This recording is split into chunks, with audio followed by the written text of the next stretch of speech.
She stood in the middle of the grandest ballroom in all of England, 6 weeks pregnant, with the father of her child looking straight through her like she was a stranger he had never touched. He did not flinch. He did not blink. His jaw was stone, his eyes were cold silver, and his voice, when it finally came, was quiet enough to be polite and sharp enough to draw blood. "I'm afraid you are mistaken, Miss Calloway. I have no idea who you are." The music did not stop. The chandeliers kept burning. The guests kept laughing and spinning in their silk and pearls.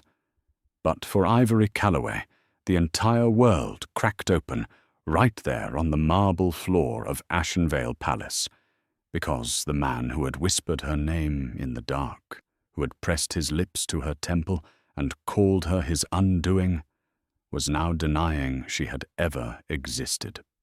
And she was carrying his child. 3 months earlier, no one in the county of Briarstone would have believed that Ivory Calloway, the second daughter of a disgraced solicitor, would ever set foot inside Ashenvale Palace, let alone sleep beneath its gilded ceilings. But life had a way of opening doors that had no business being opened, especially when a woman was desperate, talented, and foolish enough to believe that a duke could love her. Ivory had come to Ashenvale as a music tutor. That was all. That was supposed to be all.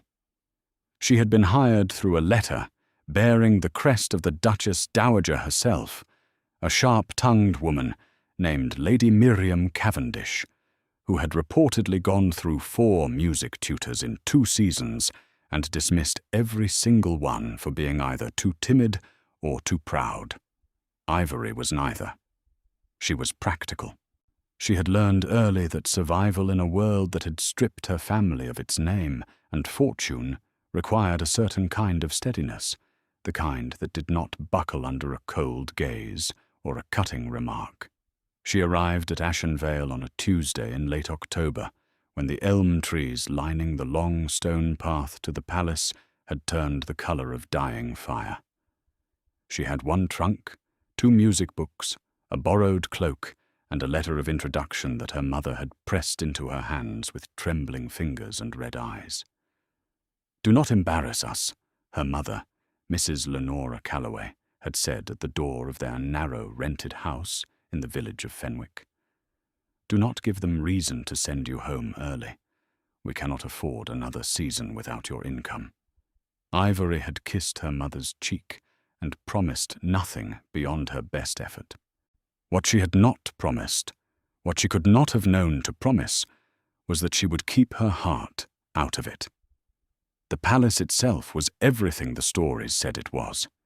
Enormous.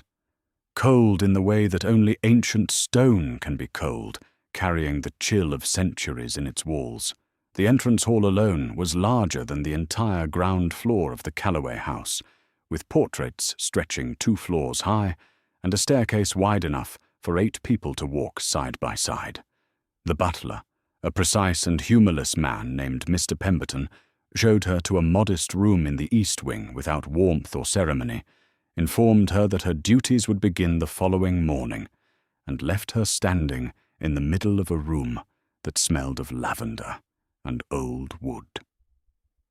She had barely unpacked her trunk when the door opened without a knock. She turned, was expecting a housemaid or perhaps a footman with instructions about the morning schedule.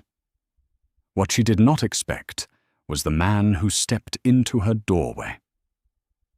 He was tall. That was the first thing she noticed, because he filled the frame of the door in a way that made the room feel smaller. He wore a dark riding coat still damp at the shoulders from the rain outside, and his dark hair was pushed back from his forehead in a way that suggested he had done it himself without much thought. His eyes were the most unusual thing about him. They were a pale, clear grey, almost silver, and they moved over her with the kind of sharp attention that made her feel as though she were being read. She did not know yet that those eyes belonged to Dorian Cavendish, the 5th Duke of Ashenvale. "You are the new music tutor," he said. It was not a question. "I am," she replied, because she had learned not to shrink under direct attention. "And you have entered my room without knocking." He blinked. It was a very small reaction, but she caught it, and later she would understand that it was the first time in recent memory that anyone inside Ashenvale had said something that genuinely surprised him. "You are correct," he said, after a pause. "I apologize." Then he left. She stood for a moment in the silence he left behind, heart beating a little faster than she wanted to admit, and told herself firmly that it meant nothing. It meant nothing for exactly 4 days. Her official charge was Lady Constance Cavendish, Dorian's younger sister, a girl of 17, who had the fingers of a natural pianist and the attention span of a sparrow. Constance was not difficult. She was lively and impulsive, and prone to asking questions that had nothing to do with music, and Ivory found herself genuinely fond of the girl within the first week. "My brother watched you play yesterday," Constance announced one morning during their lesson, as though she were reporting a weather forecast. Ivory kept her eyes on the sheet music. "Did he?" "He stood in the corridor for nearly 20 minutes. I saw him through the reflection in the window." Constance played a careless scale. "He never watches the tutors. He usually ignores them entirely. He ignored the last one so thoroughly that the poor woman thought she had become invisible." "I imagine he simply passed by," Ivory said evenly. Constance gave her a look that was far too knowing for 17. "My brother does not simply do anything." She would learn that was true, but the household of Ashenvale was a world of its own, with its own rules and rhythms and tensions.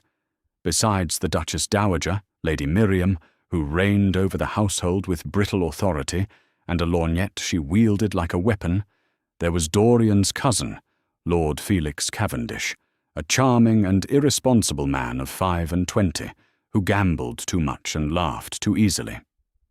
There was Mrs. Hartwell, the housekeeper, a stout and efficient woman who managed the staff of 40 with military precision.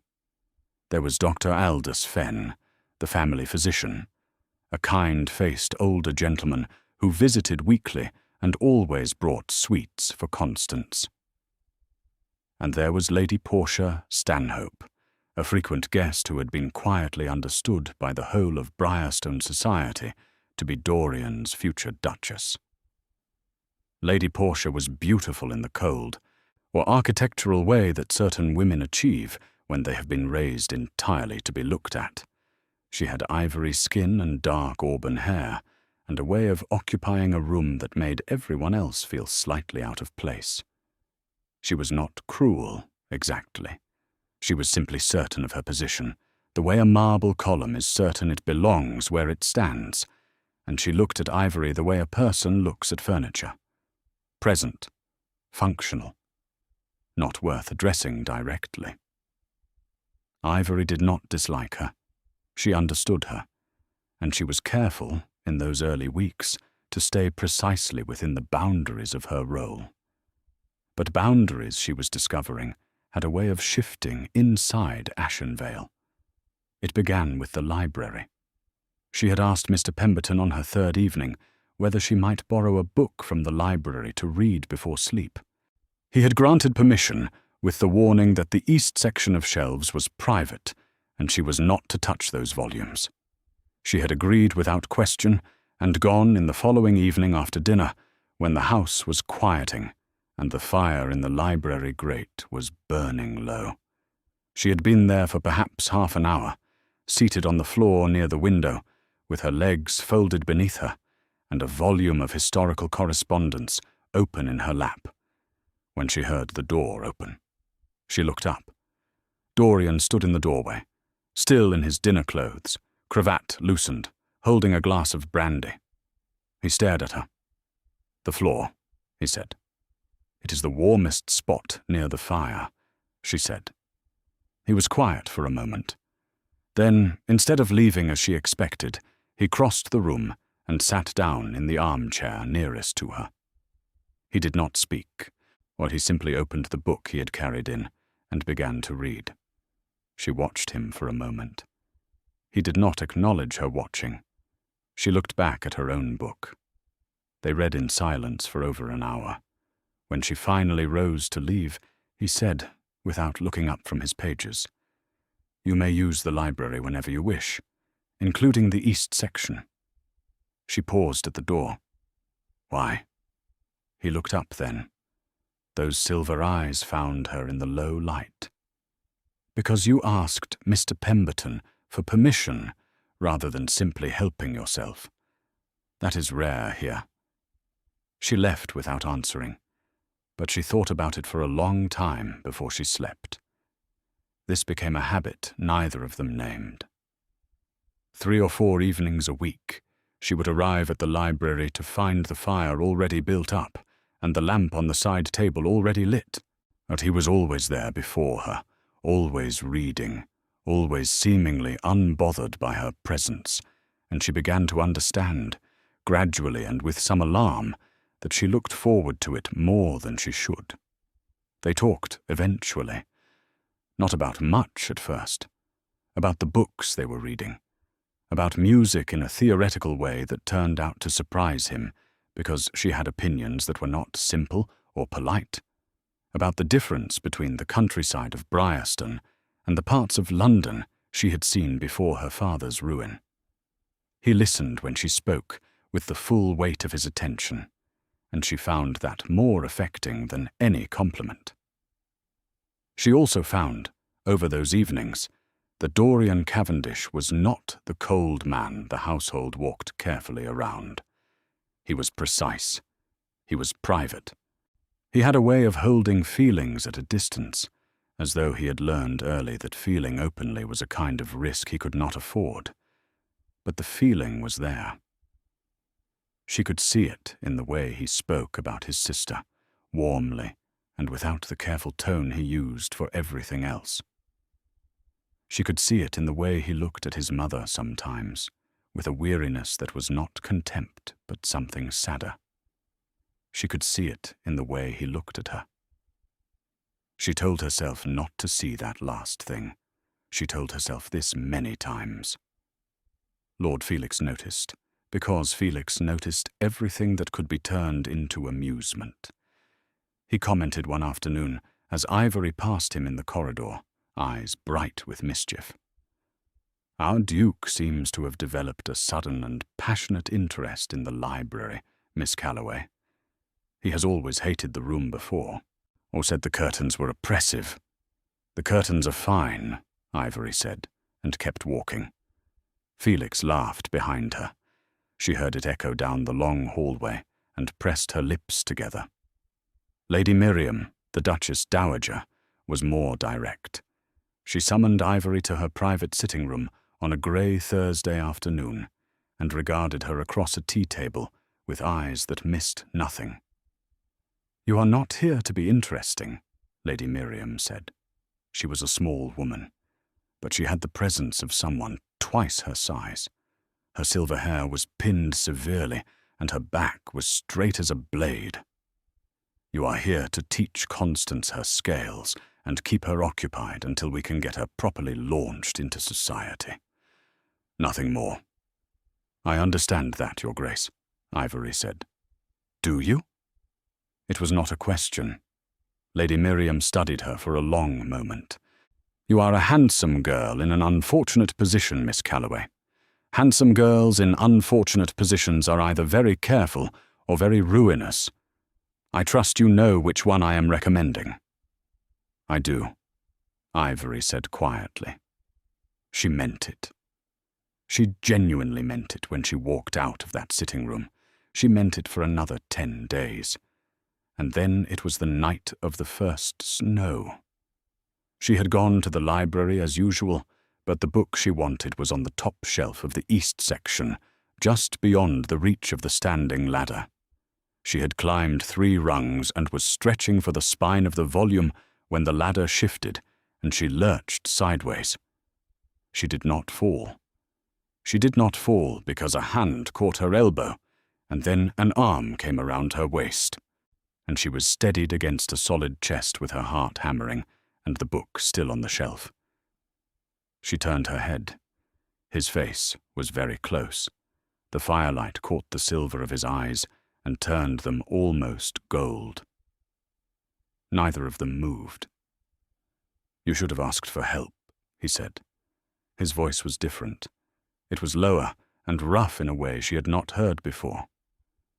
"I did not want to interrupt your reading," she said. Her own voice was strange in her ears. "Ivory." He said her given name. He had never said it before. He had barely said her surname in the weeks they had been sharing this room. He said her given name as though he had been holding it for some time and finally let it go. "You are not an interruption." The snow fell outside the tall windows in soft, unhurried curtains of white. She should have stepped back. She should have thanked him and taken the ladder and found a different book and gone to bed on the other side of the palace and put 3 walls and all of good sense between herself and the way he was looking at her. She knew this. She had known it for weeks. She did not step back. He kissed her first, but she let him. And that, she would later tell herself in the dark weeks that followed, was the truest way of saying she had chosen it too. She had not been swept away. She had been a woman who knew the danger and walked toward it anyway, because something in her had decided that this was worth whatever it would cost. It cost her everything. The weeks that followed were the most beautiful and most dishonest weeks of her life. They were careful. They were private. Their meetings stayed in the library and sometimes, or in the garden near the old stone wall, where the gardener, a stooped and cheerful old man named Mr. Greaves, never came after dusk. There they made love and spoke about the future. Dorian told her once, lying on his back in the garden with one arm behind his head and his face turned up to the night sky, that he had spent his entire adult life doing what was expected of him, and that he was very tired of it. She had put her hand over his, there in the dark. He had turned his palm up and held it. She had believed in those weeks that she understood what he meant, that she was what he wanted instead of what was expected, that he was building toward something honest, some declaration or decision that would make sense of what they were to each other. She had been wrong, or she did not know until she was standing in the middle of the Ashenvale autumn ball, 6 weeks pregnant, watching Dorian Cavendish stand beside Lady Portia Stanhope, with his face composed and his eyes empty, and hearing him say in that quiet, polite, devastating voice that he had no idea who she was. The ballroom was full. There were perhaps 200 guests, lords and ladies, and their daughters and their second sons, all dressed in their finest. The orchestra was playing a waltz. Mrs. Hartwell was directing the footmen at the refreshment tables with the intensity of a military campaign. Constance was dancing with a young viscount who was clearly smitten and trying not to show it. Felix was at the edge of the room with a glass in his hand and an expression, for once, that was not quite amused. Dr. Fenn was there too, near the door to the terrace, watching the scene unfold with a look of quiet trouble on his face that Ivory noticed only distantly, because she was fighting to keep her own face composed. She had not meant to approach Dorian. She had been doing what she was supposed to do, staying in her corner of the room, a member of the household staff attending a formal event at the edge of participation, and not within it. But Lady Portia had crossed toward her first, not with hostility, but with a curiosity that had sharp edges, and she had addressed Ivory in a carrying voice that drew attention. "Miss Calloway, is it not? Constance's music teacher? I was just telling His Grace that Constance has been playing beautifully lately. Isn't that so, Dorian? Didn't you say something like that?" and Dorian had turned. He had looked directly at her, and his face had done nothing. Not a flicker. Not a breath of recognition.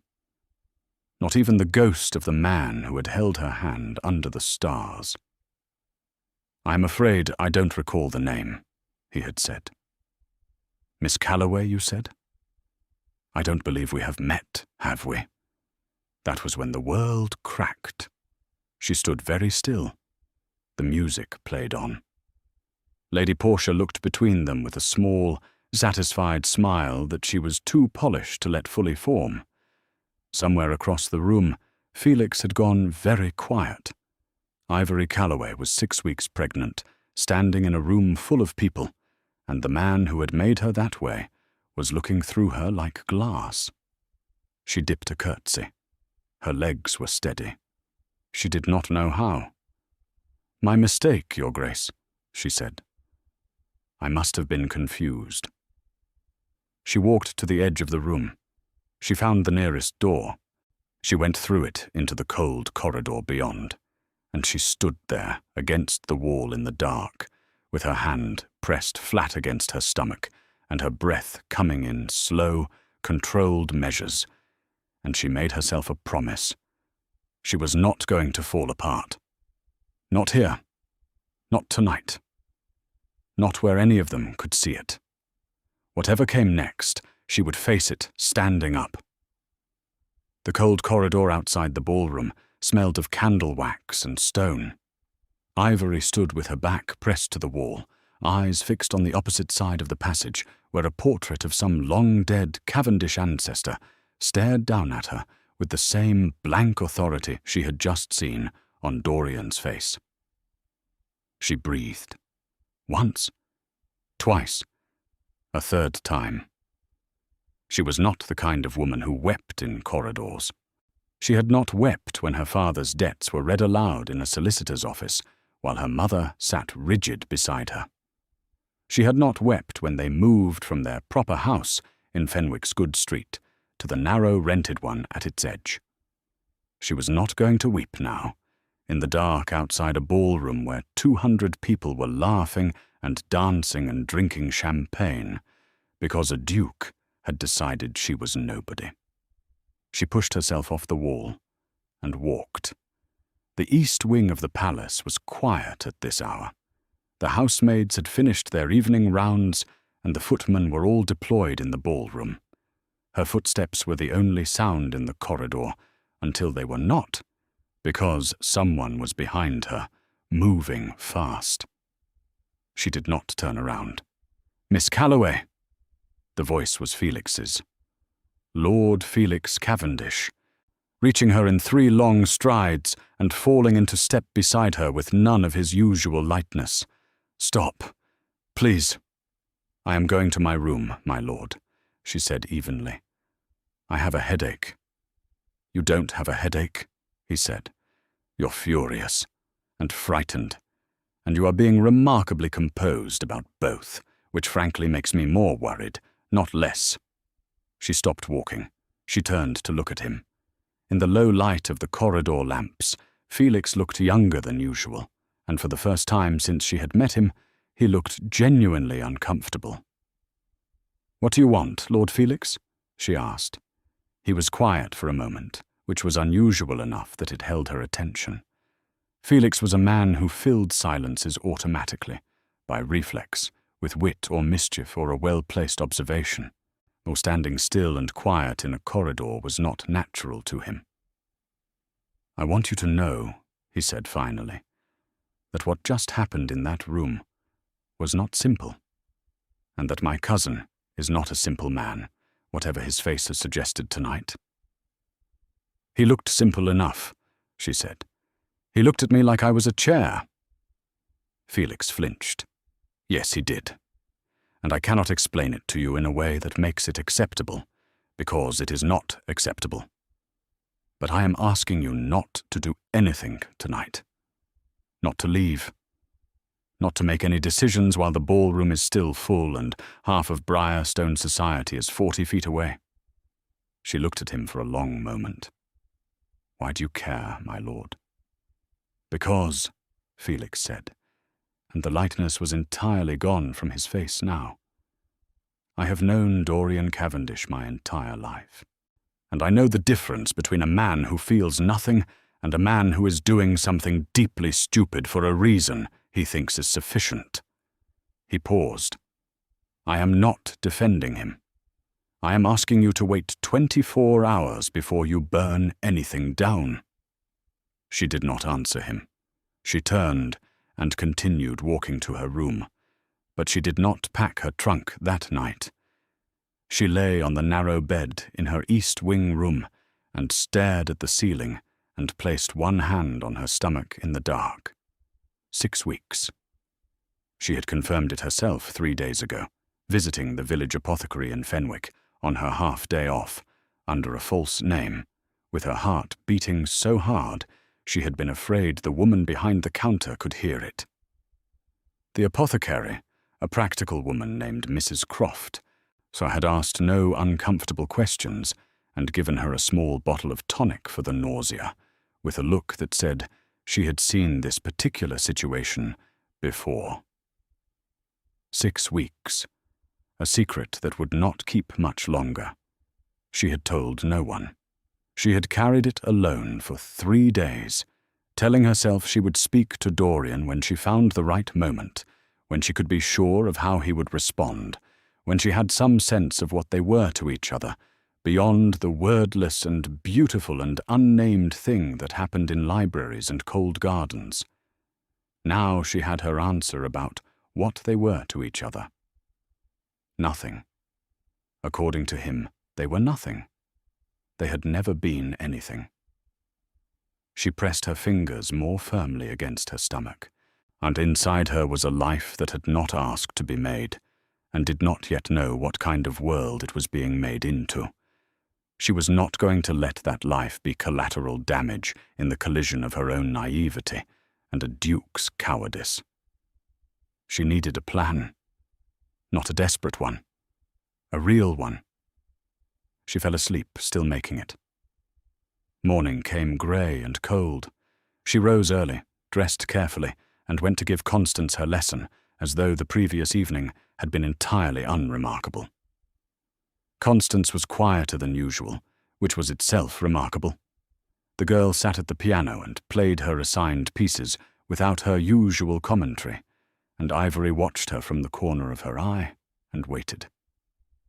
I saw what happened last night, Constance said finally, during a pause between pieces. Her voice was low and her eyes were fixed on the keys. I was near the refreshment table. I heard what he said. It is of no consequence, Ivory said. It is, Constance said sharply. She turned on the bench to face her. Her young face was flushed with feeling. It is of every consequence.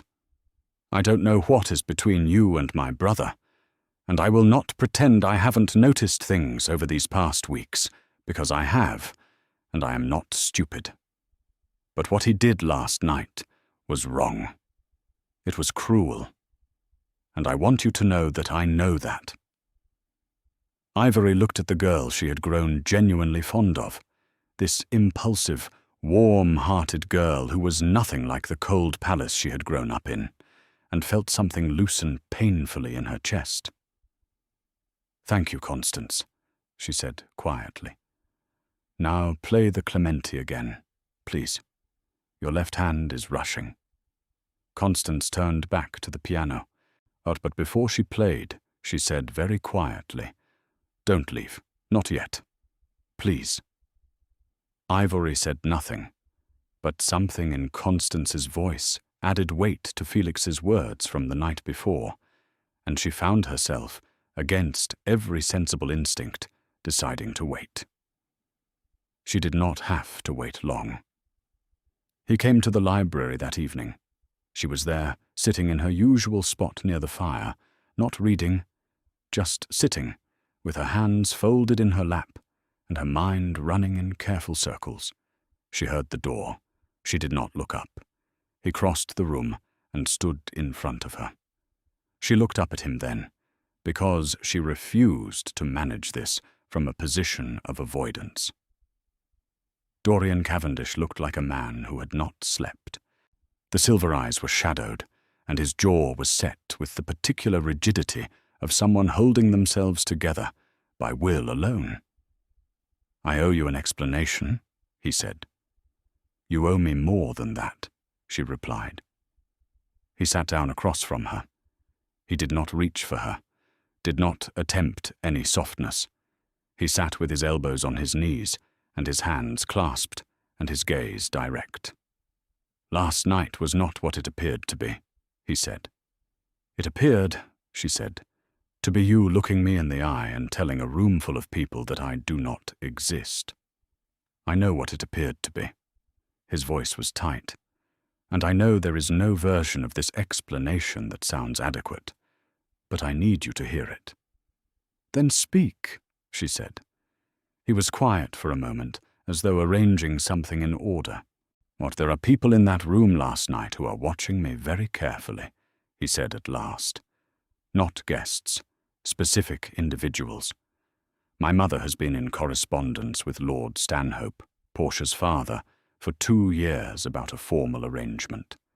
The papers are not signed, but they are close. And Lord Stanhope has made it explicitly clear that any breath of impropriety on my part before the signing will cause him to withdraw entirely." "I see," she said, very carefully. "There was a man at the ball last night, Mr. Neville Pratt. He is a solicitor in Lord Stanhope's employ, and he was there specifically to observe. My mother warned me an hour before the ball that he would be present and reporting back." Dorian's jaw tightened further. "If I had acknowledged you, Ivory, with any warmth, at any recognition beyond what a duke gives a member of his household staff in a public setting, it would have reached Stanhope's ears before morning." She let that sit for a moment. "And so you decided the solution was to pretend I am a stranger."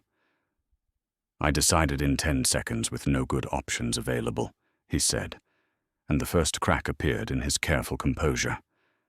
"I made a choice I am not proud of." "You made a choice," she agreed, "and the choice tells me a great deal." "It tells you I panicked," he said. "It tells me," she said, "that when the pressure arrived, you chose the arrangement over me. Before I could even become a problem. Before I had said or done a single thing to create difficulty." She paused. "What does that tell you, Dorian?" The fire crackled. He said nothing, but she saw something move behind his eyes, and something raw and uncomfortable that he was not managing to flatten. "I need to tell you something," she said. Her voice was steady. She had decided this before he arrived. She was going to tell him now, not to wound him, not as a weapon, but because carrying it alone any longer was a weight she could not justify when he was sitting right in front of her. "I am pregnant." The silence that followed was complete. His face did not do what she had feared. It did not close. It did not go cold and distant in the way it had in the ballroom. It did instead something she had not prepared for. It cracked open, completely and visibly. The controlled, guarded, careful man came apart in a single breath, and what was left on his face was something so unguarded and so layered with shock and grief and something that might have been a wonder that she had to look away. "Ivory," he said, her name in his mouth, broken in the middle. "6 weeks," she said quietly. He stood up. He did not go to the door. He moved away from the chair and then back toward it, and then stopped, with one hand pressed to the mantelpiece and his head bent, and he stayed there without speaking for a long time. She watched him. She did not fill the silence. "I will fix this," he said at last, without turning around. "Tell me what fixing it looks like," she said. He turned then. His eyes were very bright. "I will speak to my mother tomorrow morning. I will end the Stanhope arrangement. and then I will speak to you about what I should have spoken to you about weeks ago." "And Mr. Pratt?" she asked, "and Lord Stanhope, and the 200 people in your ballroom who now believe I am a stranger?" "I will manage them," he said. She looked at him for a long moment. Part of her wanted to believe him, the part of her that had spent those weeks in libraries and cold gardens, and had felt, genuinely and completely, that she knew the shape of this man beneath the title and the stone walls. But another part of her, the part that had watched him look through her like glass in a room full of witnesses, was not yet willing to let relief come in. "I will be here tomorrow evening," she said at last. "We will speak then." He nodded. He moved toward the door, then stopped. He turned back and looked at her with an expression she had no name for. "I am sorry," he said, "for last night. There is no explanation that is sufficient. I know that." She said nothing. He left. She sat by the fire alone for a long time, and told herself very firmly not to feel hope. But it came anyway, small and stubborn, like the first light through a curtain she had not meant to open. He did not come to the library the following evening. She waited. She sat in her usual place with a book open in her lap that she did not read, and the fire burning steadily beside her. And she waited until the clock on the mantel said 10:30, and the rest of the house had gone to bed. And then she closed the book and accepted that he was not coming. She told herself there were reasons. She told herself this firmly and practically, as she had trained herself to face all difficult things. Perhaps the conversation with his mother had gone badly. Perhaps something had required his attention. Perhaps he was composing himself before speaking to her, because Dorian Cavendish did not do anything without composing himself first. She went to bed and slept poorly, and rose in the morning to find a folded note slipped beneath her door. It bore no seal, no salutation. Just 4 lines in his handwriting, which she had seen once on a library catalogue he had corrected, and which was small and precise and slightly angular. "Something has come up that requires my immediate attention. I have gone to London. I will return within the week. Please do not make any decisions before then." She read it 3 times. She set it on the dressing table. She looked at it for the length of a slow breath. Then she dressed, tucked the note into the pocket of her grey morning dress, and went to teach Constance. London. He had gone to London the morning after she told him she was carrying his child. She was still deciding what to think about when the second disruption of the day arrived. Lady Miriam summoned her at noon. The Duchess Dowager was seated at her writing desk when Ivory entered the private sitting room, and she did not look up immediately.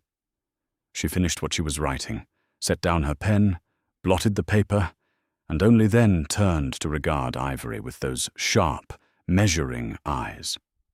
"Sit down," she said. Ivory sat. "I am going to speak plainly," Lady Miriam said, "because I find it saves time, and I have little patience left at my age for performance." She folded her hands on the desk. "I am aware that my son has been spending time with you outside the boundaries of your employment here."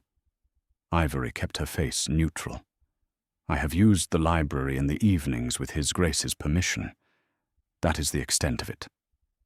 Do not insult my intelligence, Miss Calloway." Lady Miriam's voice was not unkind. It was simply unbending. "I have been watching this household for over 30 years. I know what a woman looks like when she has allowed herself to become attached to a man she cannot have, and I know what a man looks like when he has been careless with someone who trusted him." She paused. "I am not here to accuse you of scheming. I do not believe you are a schemer. I believe you are a young woman in an impossible position who was treated with a warmth she was not given sufficient warning to resist." The accuracy of that was enough to make Ivory's throat tighten. She did not let it show. "What is it you want from me, Your Grace?" she asked. "I want you to understand the landscape clearly," Lady Miriam said. "My son is going to marry Portia Stanhope. This has been the plan for 2 years. It is nearly formalized, and it is not going to change. Lord Stanhope's family has connections that the Cavendish estate requires, and my son understands this, even if he sometimes wishes he did not." She regarded Ivory steadily. "Whatever Dorian may have said to you in private, whatever he may have made you feel, the morning's reality is always the same. He will do his duty, or he always has. And if there are consequences," Ivory said carefully, "to what he has already done." Lady Miriam's eyes sharpened. "What kind of consequences?" Ivory met her gaze directly. She had not planned to say it here, like this, in this sitting room, over a writing desk. But she was tired of carrying it alone, and tired of being managed by people who assumed she could be smoothly redirected, and something in her was done with being careful. "The kind that arrives in approximately 7 months, she said.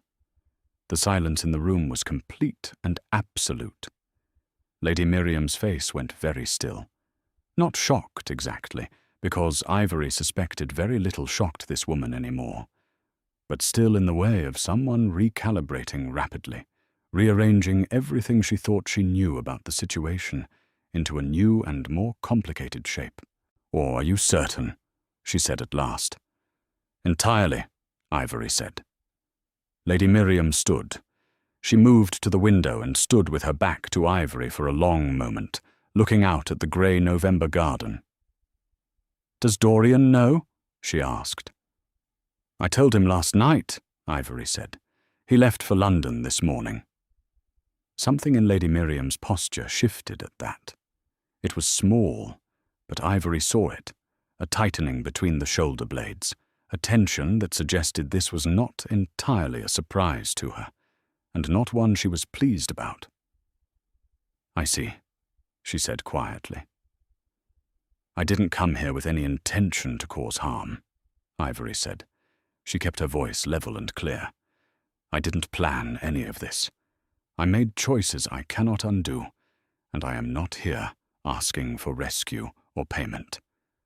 But I will not pretend this is not happening, and I will not be persuaded to make it disappear quietly for anyone's convenience." Lady Miriam turned from the window.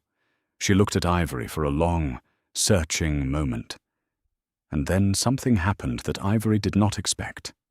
The rigid architectural authority in the older woman's face softened, just slightly, just enough to reveal beneath it something that looked almost like tired recognition.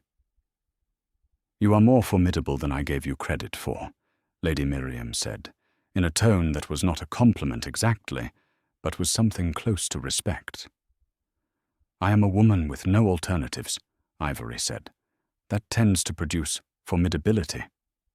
Lady Miriam was quiet for a moment. "I will not make you promises I cannot keep," she said at last. "But I will tell you this. When Dorian returns from London, there will be a conversation in this house that has been avoided for too long. I will see to that myself." Ivory nodded. She rose to leave. "Miss Calloway."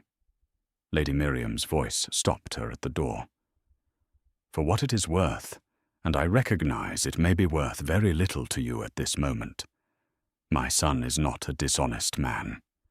He is a man who has been so thoroughly arranged by obligation that he sometimes cannot find himself inside it. That is not an excuse, but it is the truth as I know it." Ivory looked at the woman who had spent 30 years managing an estate, a title, a son shaped by duty, and a husband she had married for the same reasons she was now trying to marry that son off. She felt something complicated and unwilling for her. "I believe you believe that," she said quietly, and walked out.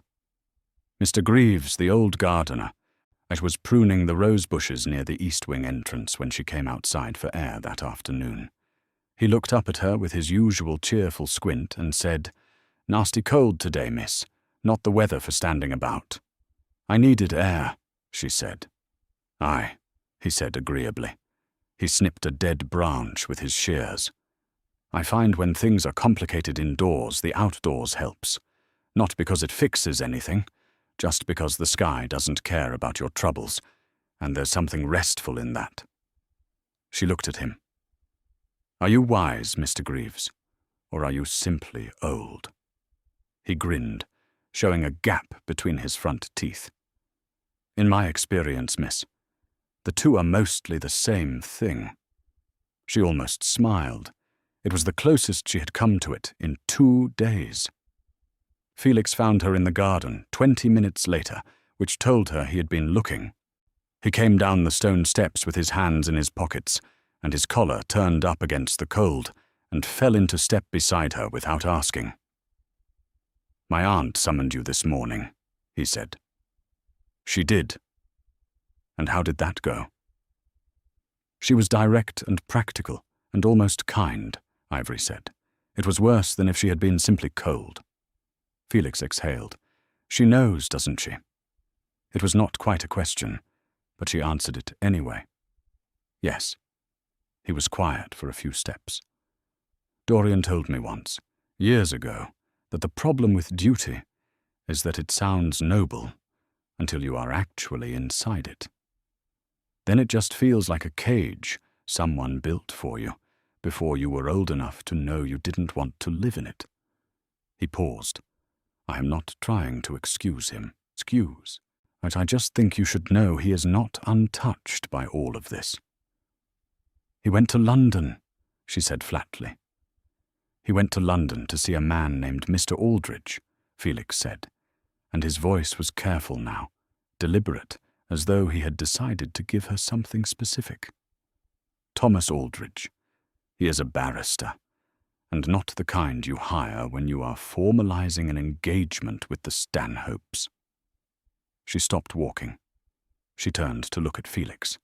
His expression was even, but his eyes said he wanted her to understand something. "What kind of barrister is he?" she asked. "The kind," Felix said quietly, "who specializes in contracts that need to be unmade." She stood in the cold garden and let that settle over her, this small, uncertain, inconvenient piece of information that refused to be ignored. She thought about what Lady Miriam had said, that Dorian was not a dishonest man, that he was a man lost inside his obligations. She thought about that night on the cold grass with his hand turned up beneath hers. She thought about the ballroom.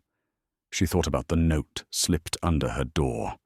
"Please do not make any decisions before then." She looked at Felix, who was watching her with unusual seriousness. "When does he return?" she asked. 4 days, Felix said. She nodded once. She turned and walked back toward the palace. Behind her, she heard Felix exhale slowly, and she knew he was relieved, and she did not yet know whether that relief would turn out to be warranted. 4 days. She would wait 4 days.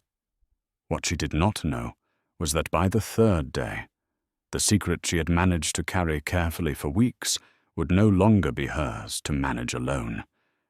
It was Mrs. and Hartwell who saw her in the early morning of the 3rd day, when Ivory, fighting a wave of nausea that had caught her off guard, ducked into the small washroom near the servants' staircase, and did not come out for 10 minutes. The housekeeper was too experienced and too observant to mistake what she had heard, and her face, when Ivory emerged, pale and steady but clearly unwell, said everything. Mrs. Hartwell said nothing immediately. She pressed a dry biscuit from her apron pocket into Ivory's hand, with the practicality of a woman who had managed households long enough to have encountered everything at least twice, and simply said, "Eat that before you do anything else this morning."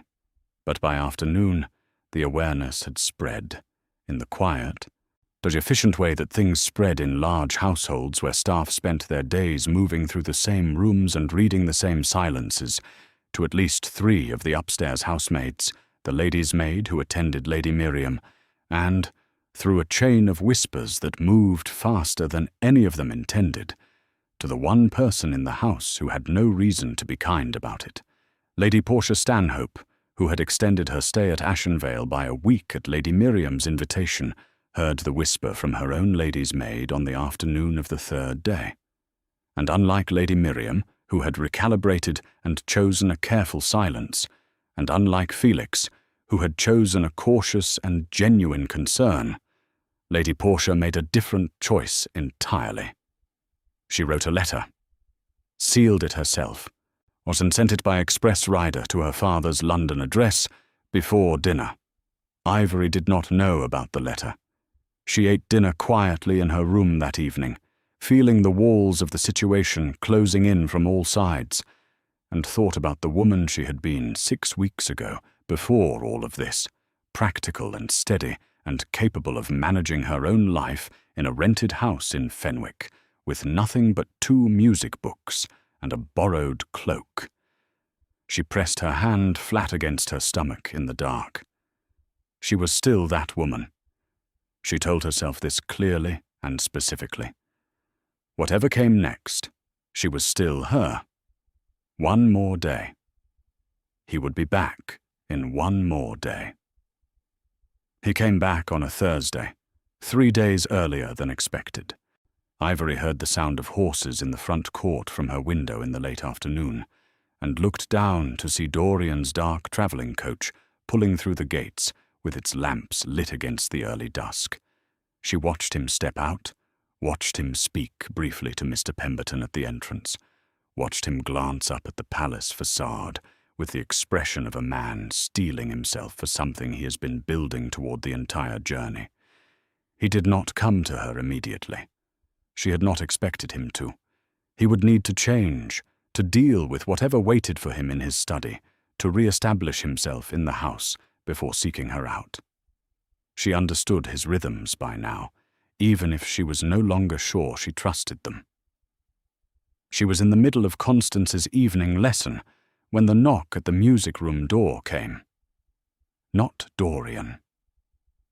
Felix, leaning in the doorway with an expression that was trying and failing to be casual. "Constance," he said, "your mother is asking for you in the drawing room." Constance made a face. "Right now?" "Right now," Felix confirmed, with a meaningful look that Constance, for once, caught and didn't argue with. She rose from the piano bench, gave Ivory a look that communicated both apology and nervous encouragement, and followed her cousin out. Dorian appeared in the doorway 30 seconds later.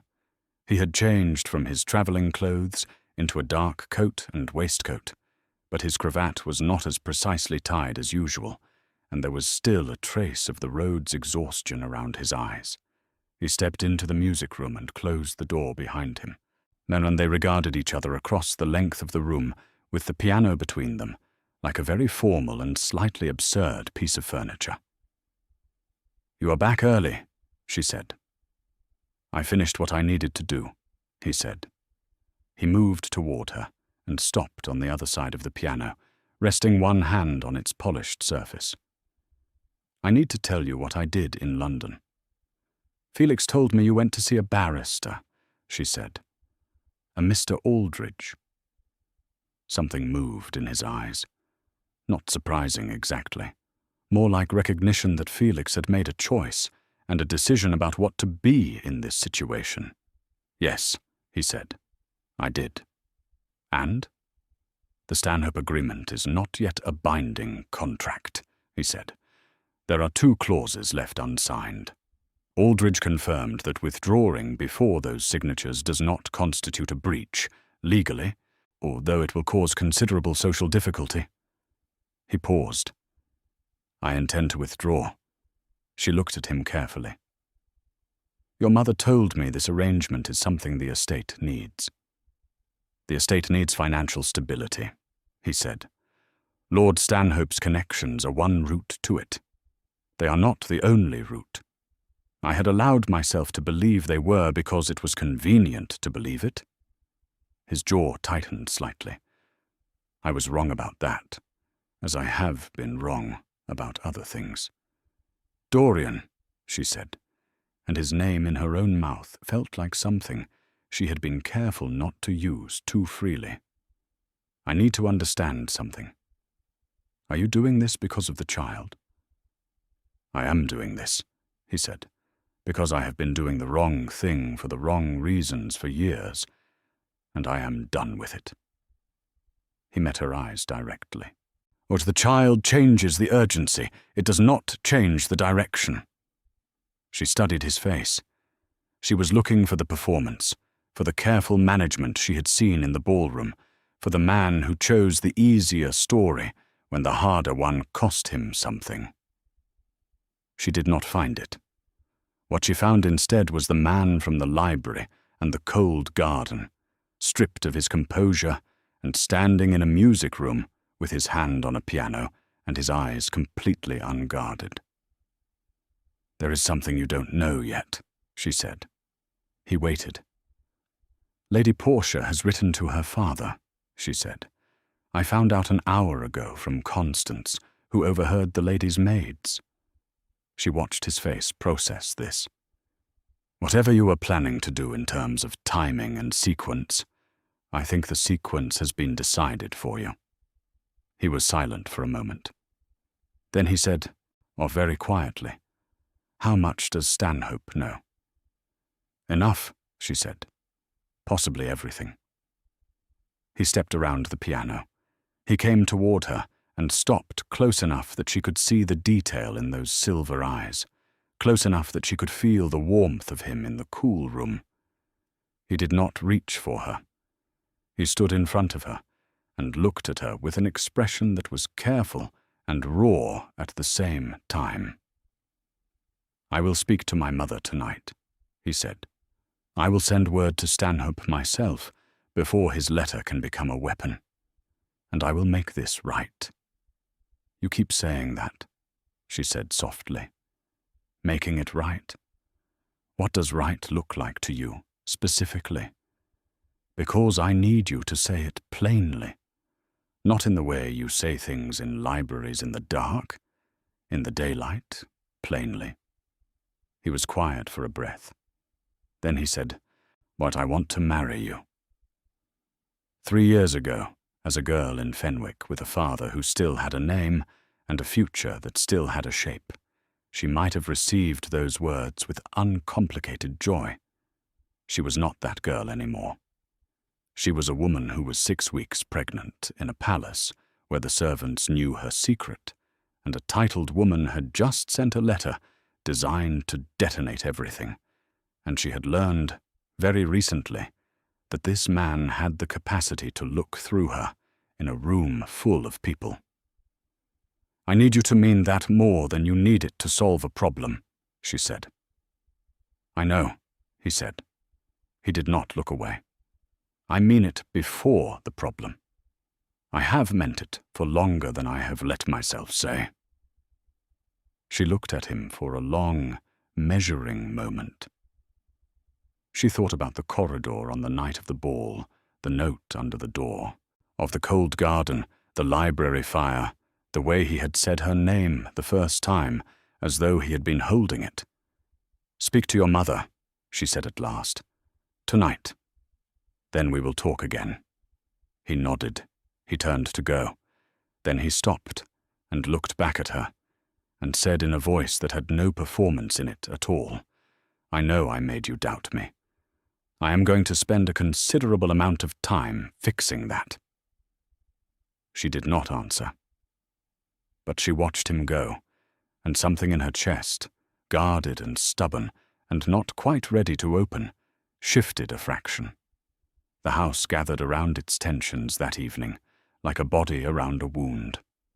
Lady Miriam received Dorian in her private sitting room at 8 o'clock. Ivory could not hear the conversation.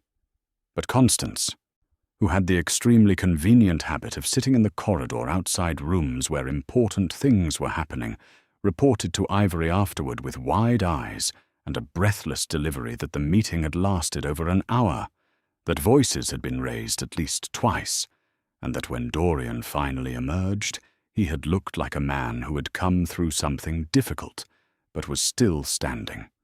Lady Portia appeared at dinner with the composure of a woman who has played a card and is waiting to see the board reset. She spoke pleasantly about London fashions and the likelihood of a cold winter, and whether the Hartforth musical would be well attended this year. She did not look at Ivory, who was not at the formal dinner table, but took her meal in her room and heard the tone of the evening through Constance, who visited afterward, still wearing her dinner dress and carrying 2 pieces of shortbread wrapped in a napkin. "She knows everything," Constance said, sitting cross-legged on the foot of Ivory's bed without ceremony. "I could tell from the way she was smiling. People with information smile like that, like they are holding something heavy and enjoying the weight. She has sent a letter to her father," Ivory said. Constance's eyes went very large. "Then it will be chaos by morning." "Probably," Ivory agreed. Constance was quiet for a moment, picking at the edge of the napkin. Then she said, "Are you frightened?" Ivory considered lying and saying something practical and composed, but she was tired, and this girl had been more honest with her than most people in this palace had managed, and honesty deserved honesty. "Yes," she said, "but not in the way you might think. I am not frightened of the scandal. I am frightened of making the wrong decision, of letting fear push me toward something or away from something I haven't fully understood yet." Constance looked at her. "Dorian told Felix tonight that he intends to announce it, the engagement, formally, before Stanhope can use the letter."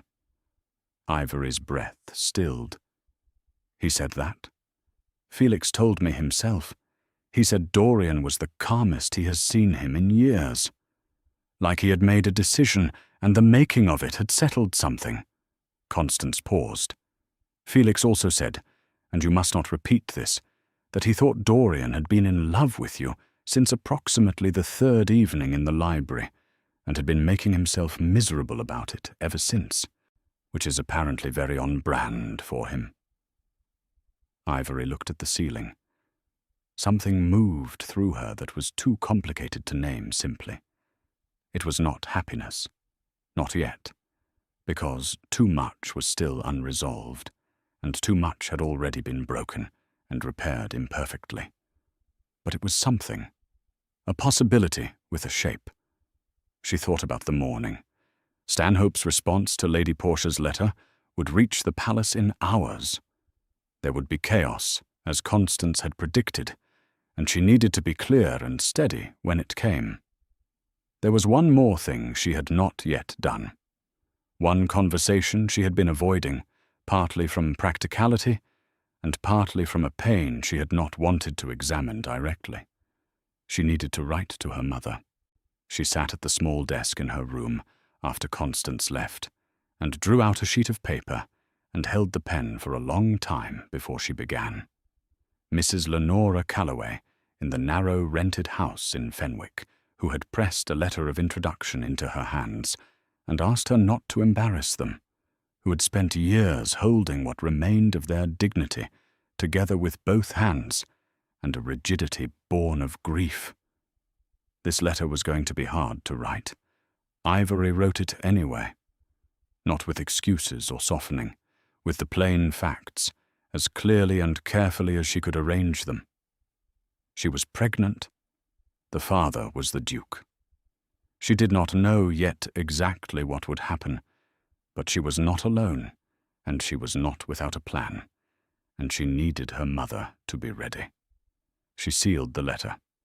She set it beside her bed to give to the Morning Post. Then she sat for a moment in the quiet of her small room, in this enormous, ancient house, full of its tensions and its pride and its secrets, and she placed her hand on her stomach and breathed. The morning would come. Stanhope would respond. Dorian would act. The house would shift around everything. She would face it. She had faced worse, in smaller rooms, with less. She put out the lamp and lay down in the dark. Outside, the first frost of winter settled over the grounds of Ashenvale, and the old stone walls held everything inside them. All the warmth and the fear and the stubborn, inconvenient love that had grown in libraries and cold gardens, waiting to see what the daylight would do with it. Lord Stanhope arrived at Ashenvale before noon the following day. Nobody had expected him that fast. A letter sent by express rider the previous evening should have brought them at least until morning of the day after, perhaps longer if Stanhope was the kind of man who composed his responses carefully before acting. He was not that kind of man.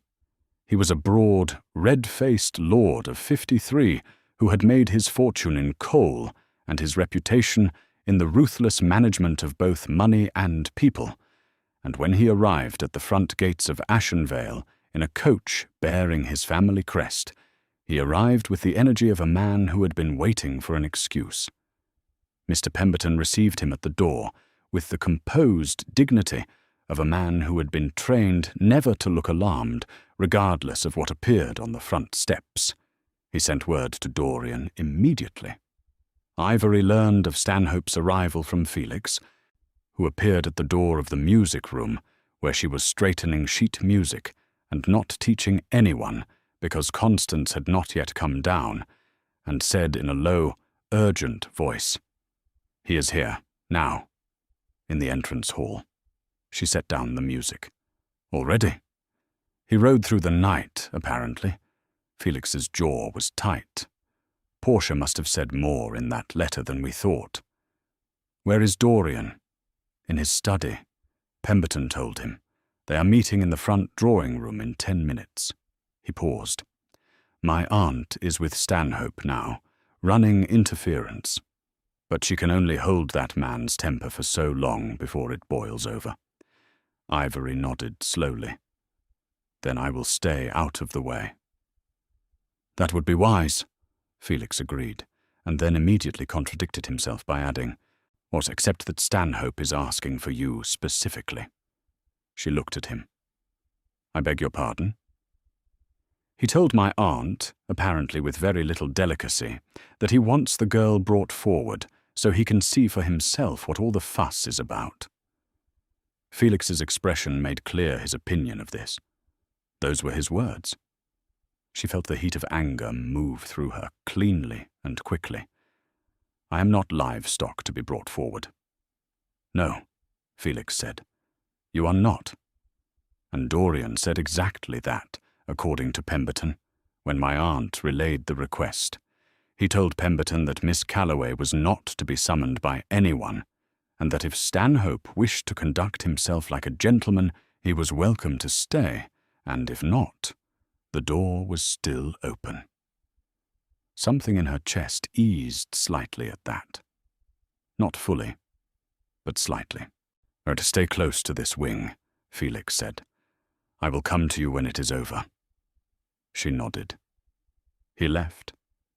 She stood in the music room and listened to the house around her.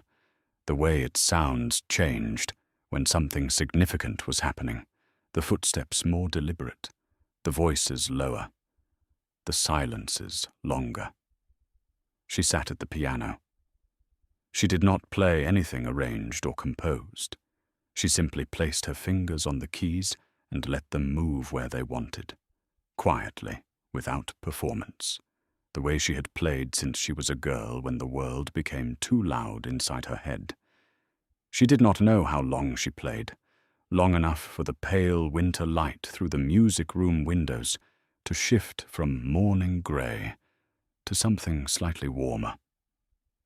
Long enough for the sounds of conflict in the front of the house to rise, crest, and fall like weather. But the door opened. It was not Felix.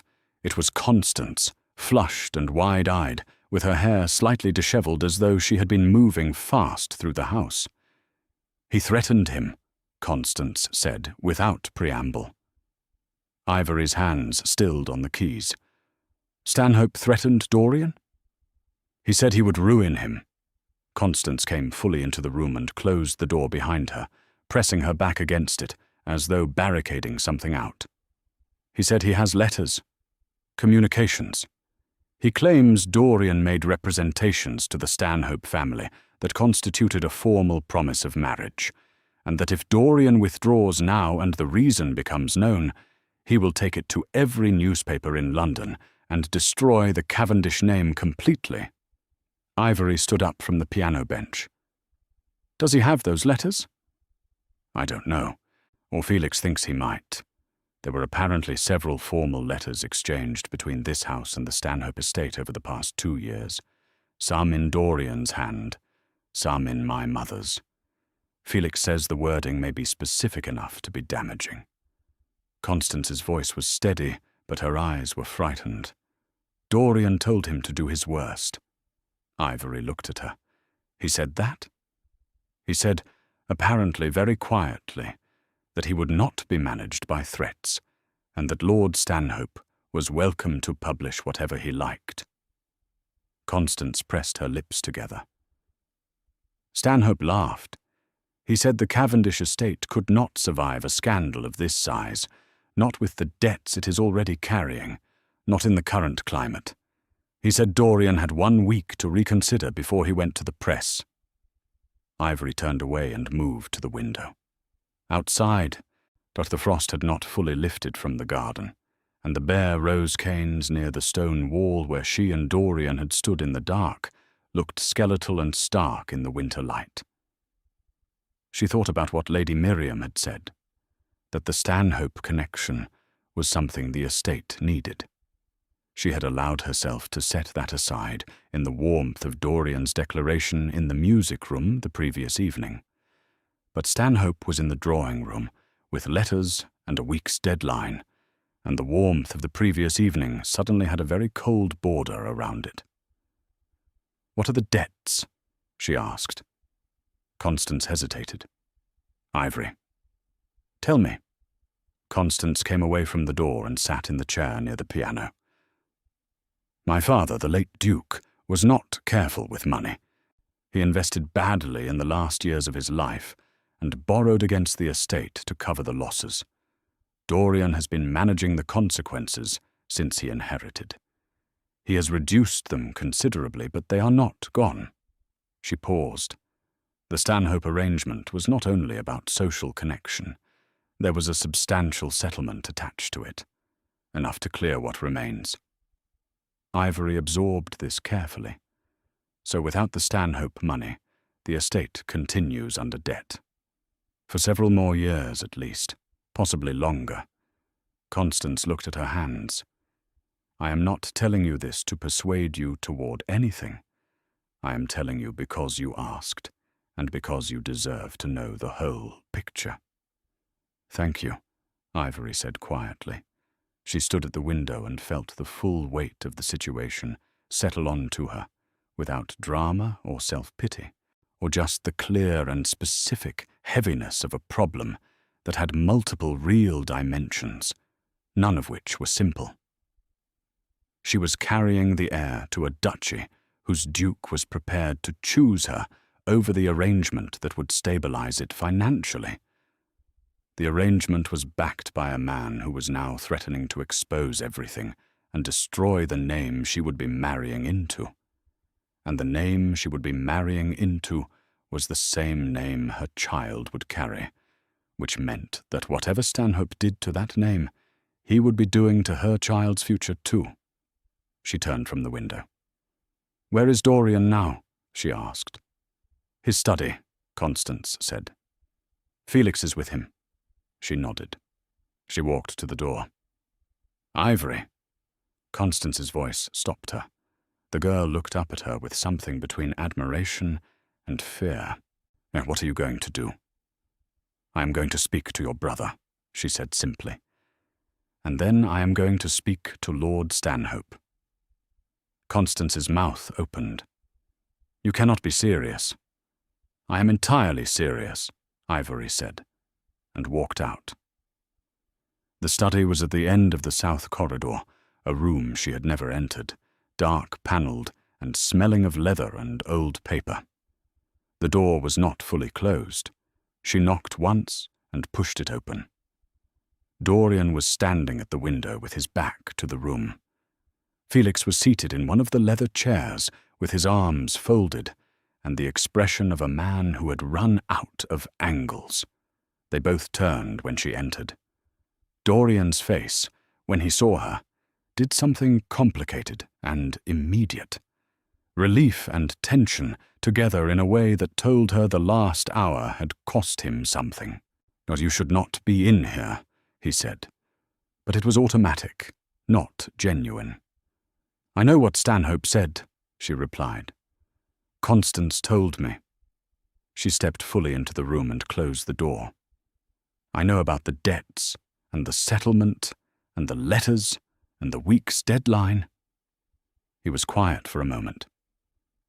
"I was going to tell you myself." "You were going to protect me from it first, and then tell me the simplified version," she said. Not harshly, just accurately.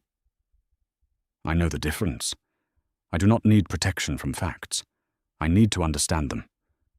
Felix made a very small sound that might have been admiration. Dorian looked at her for a moment with those silver eyes. Then, slowly, he nodded. "Sit down," he said. "Let me tell you all of it." He did. He stood at the window and told her clearly, and without softening, the full financial picture of the Cavendish estate, the debts, the interest, the years of careful management that had reduced but not erased them, the gap that the Stanhope settlement would have closed. He told her about the letters, 4 of them written over 2 years, 2 by Lady Miriam and 2 by himself, that contained language about intention and commitment that Aldridge had flagged as potentially binding in spirit, if not formally in law. He told her about Stanhope's contacts in the London press and his well-known appetite for revenge. He told her all of it, standing up, without looking away, and she sat and listened and asked 2 precise questions and said nothing else until he was finished. Then she said, "I want to speak to Stanhope." Both men looked at her. "No," Dorian said immediately. "Yes," she said, "because the problem right now is that he has come here expecting either submission or a fight, and you have given him a fight, which is what he wanted, because it gives him the narrative he needs. A duke behaving dishonorably toward a respectable family. That is the story he wants to tell." She paused. "I want to change the story." Felix leaned forward slowly. "I'm listening." "Lord Stanhope's threat depends on the scandal being damaging," she said. "It depends on my existence being the source of the damage. A disgraced solicitor's daughter, a secret pregnancy, a duke abandoning a noble family for nobody. That is the version he has." She kept her eyes on Dorian. "But I am not a nobody. I am the woman the Duke of Ashenvale intends to marry. And if that is stated plainly, publicly, not before Stanhope can frame it otherwise, the story changes. It becomes a love match. Irregular, yes. Unconventional, absolutely. But not scandalous in the way he needs it to be scandalous." The room was very quiet. "It is a risk," Felix said carefully. "Society does not always warmly receive love matches between dukes and women of lower stations." "No," she agreed, "but society receives them far better than it receives dukes who ruin girls and abandon them. And Stanhope knows that. His threat only works if we behave as though we have something to hide." She looked at Dorian directly. "We have nothing to hide, unless you are not certain." Dorian crossed the room in 3 steps and stood directly in front of her. He looked down at her with an expression that had no guard in it at all. "I am certain," he said. He said it the way he had said her name that first night, as though the holding of it was something he was done with. She held his gaze.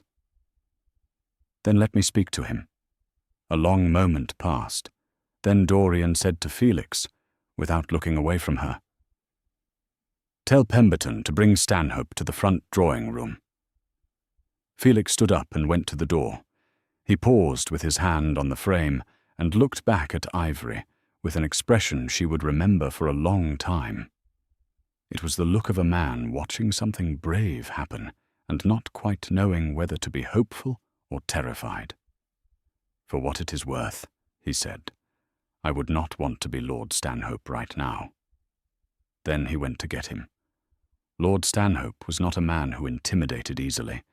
He had built a fortune in an industry that required the regular crushing of opposition, and he wore the confidence of that history in the way he occupied space, broadly, loudly, with the assurance of someone who expected rooms to rearrange themselves around him.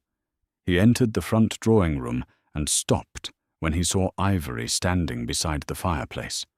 He had expected, she could tell, to find Dorian waiting with a solicitor or perhaps with capitulation. He had not expected the music tutor. His eyes moved over her with the swift assessment of a man calculating threat level, and she saw the moment he decided she was not one. That was his first mistake. "Miss Calloway," he said, with the particular condescension of a man using a name as a diminishment. "I was not aware you would be joining us." "I asked to speak with you," she said pleasantly. "Thank you for accommodating me." He looked at Dorian, who was standing to her left, and back at her, and a thin smile formed.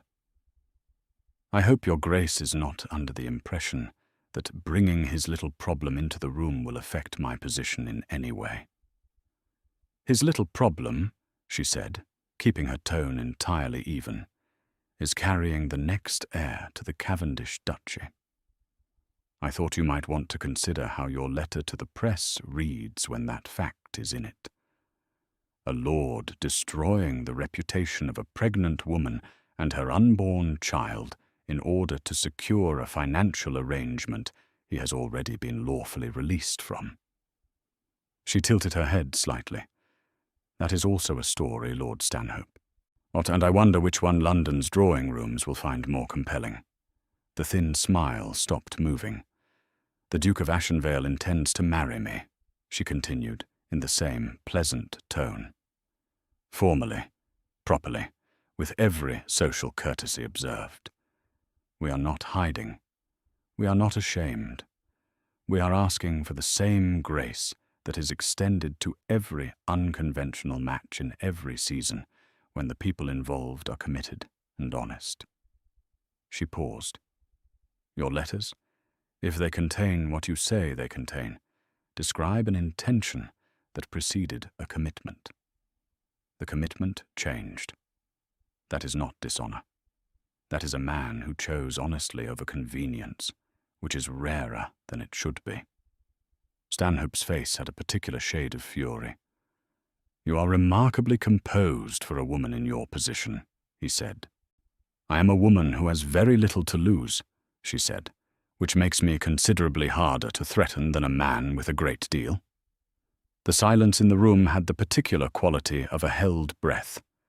Stanhope looked at Dorian. "You would let a woman fight your battles." "Miss Calloway is not fighting my battles," Dorian said, quietly and without inflection. "She is expressing a view I share entirely.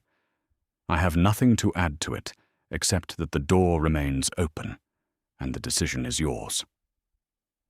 Stanhope stood for a long moment in the center of the drawing-room. Something moved across his face, calculations and pride, and the specific anger of a man who had arrived expecting a surrender and found something else entirely. Then he straightened his coat, looked at Ivory with an expression she could not quite name, and said, "You will regret this." "Possibly," she said. "Good day, Lord Stanhope." He left. The room breathed. Felix, who had been standing near the door in absolute stillness, let out a long, slow exhale that sounded like it had been waiting since Stanhope walked in. Dorian turned to her. She expected relief or triumph or some version of the emotion appropriate to a threat just walked out the door. Instead, he looked at her with an intensity that had nothing performative in it. "Ivory," he said. "Don't," she said quietly, because she could feel the composure she had held through that entire exchange beginning to soften at its edges, and she was not ready to let go of it yet. Not in front of Felix. Not until she was somewhere private enough to admit to herself that her hands had been shaking inside her skirt pockets the entire time. Dorian, or to his credit, understood immediately. He simply nodded. "Later," he said. "Later," she agreed. She walked out of the drawing room and into the corridor and kept her back straight and her pace even all the way to the east wing, and it was not until she was inside her room with the door closed behind her that she sat down on the edge of the bed and let her hands shake freely and pressed them flat against her knees, and breathed, and after a moment, very quietly, she laughed.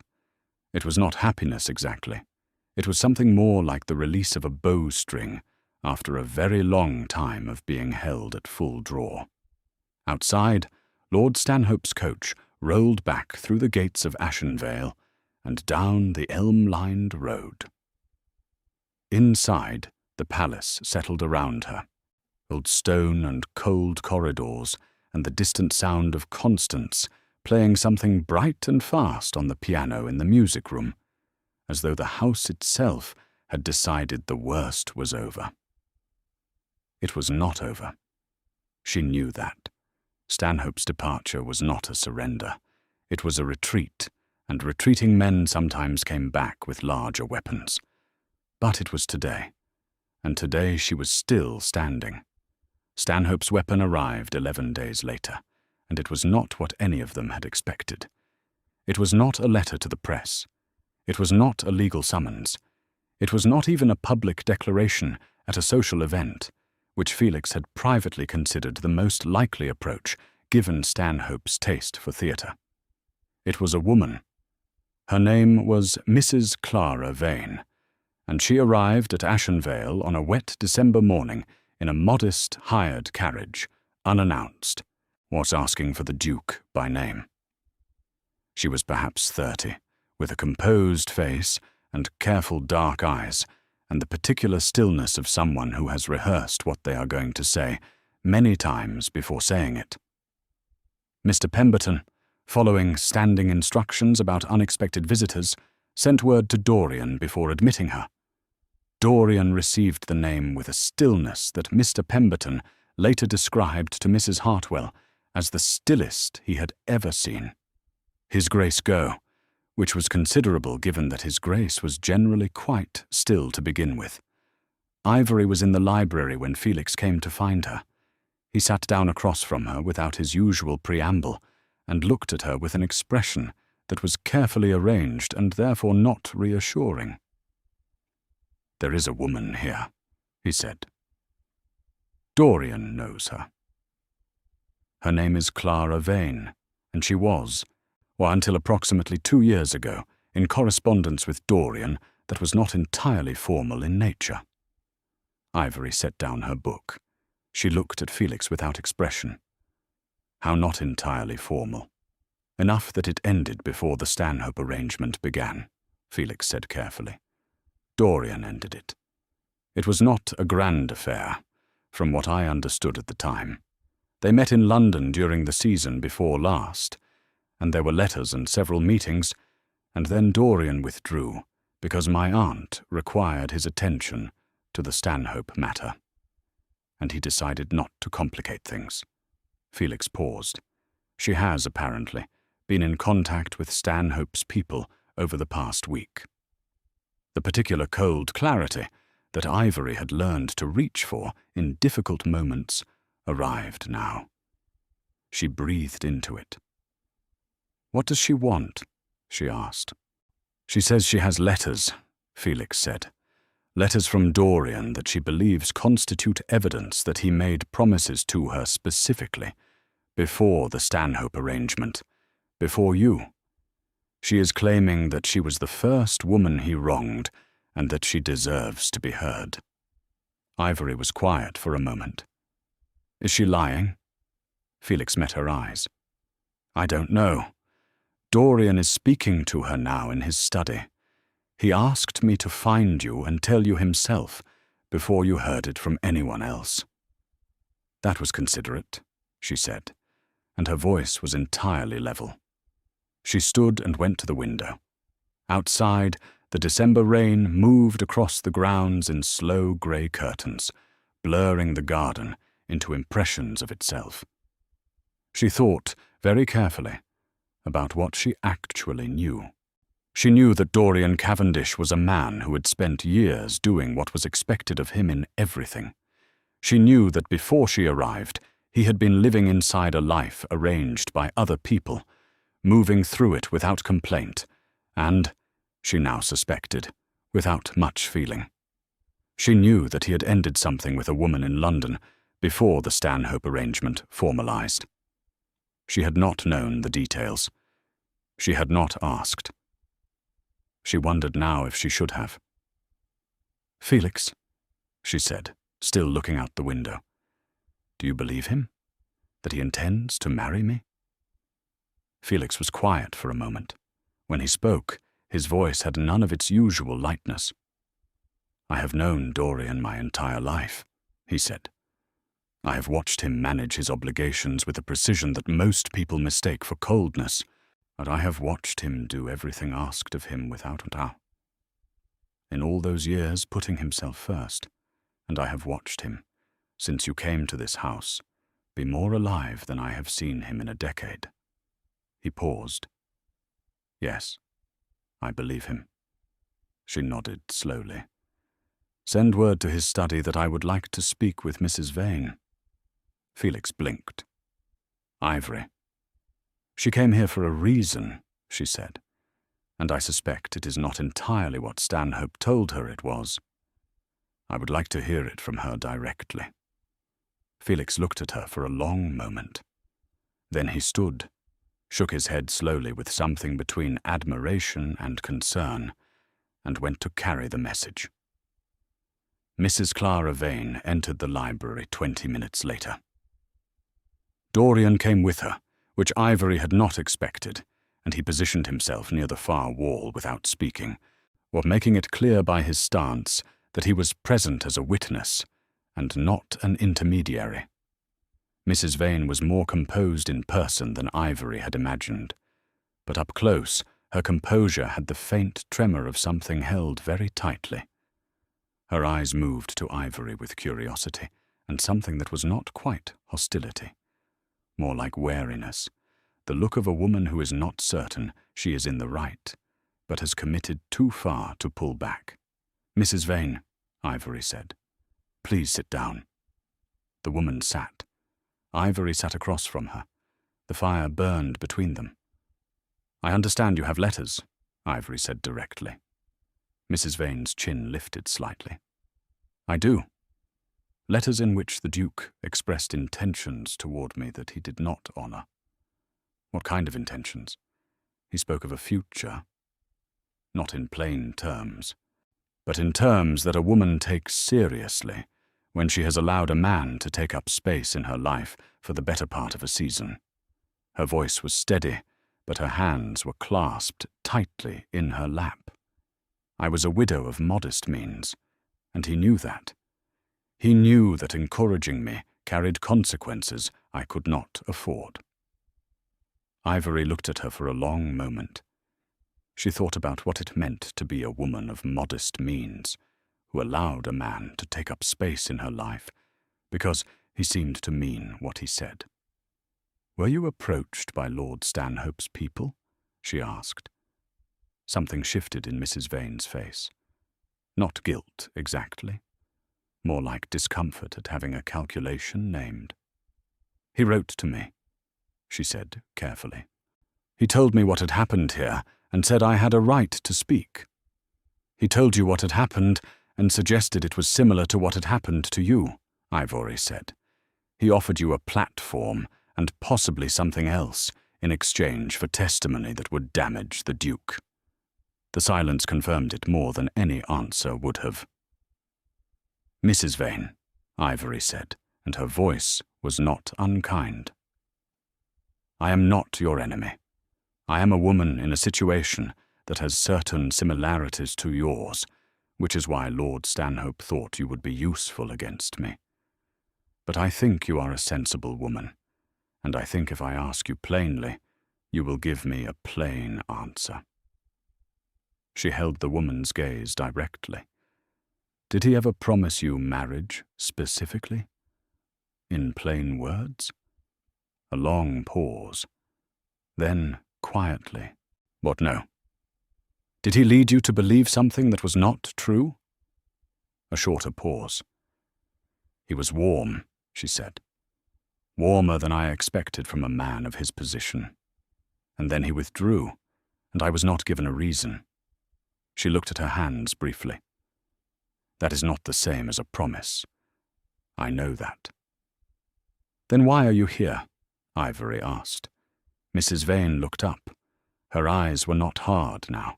They were tired. Because Lord Stanhope paid for my travel and told me I had a claim, and I have 2 children and a house with a leaking roof and £42 in the bank. And a man with that much certainty is very easy to follow when you are frightened. She stopped. I should not have come. Ivory was quiet for a moment. Then she turned to look at Dorian. He was standing by the wall with his jaw set and his eyes on Mrs. Vane, but the expression on his face was the particular kind of shame that belongs to someone who has recognized the full consequences of their carelessness for the first time. Dorian, Ivory said. He moved immediately, crossing to a writing desk near the window. He opened it, drew out a sheet of paper, and wrote something. He folded it and held it out to Mrs. Hartwell, who had appeared silently at the door in the way experienced housekeepers appear when they are needed. Give this to Mr. Pemberton, he said. He will arrange a bank draft and a carriage home for Mrs. Vane. Mrs. Hartwell nodded and went. Dorian looked at Mrs. Vane.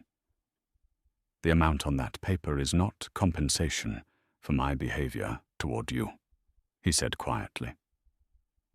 There is no sufficient compensation for that. It is an acknowledgement that I was careless, and that carelessness has a cost I should have been managing long before today. Mrs. Vane looked at him for a moment. Then she looked at Ivory. Something complicated and almost gentle moved across her face. You are nothing like what I expected, she said. Neither are you, Ivory said honestly. Mrs. Vane rose.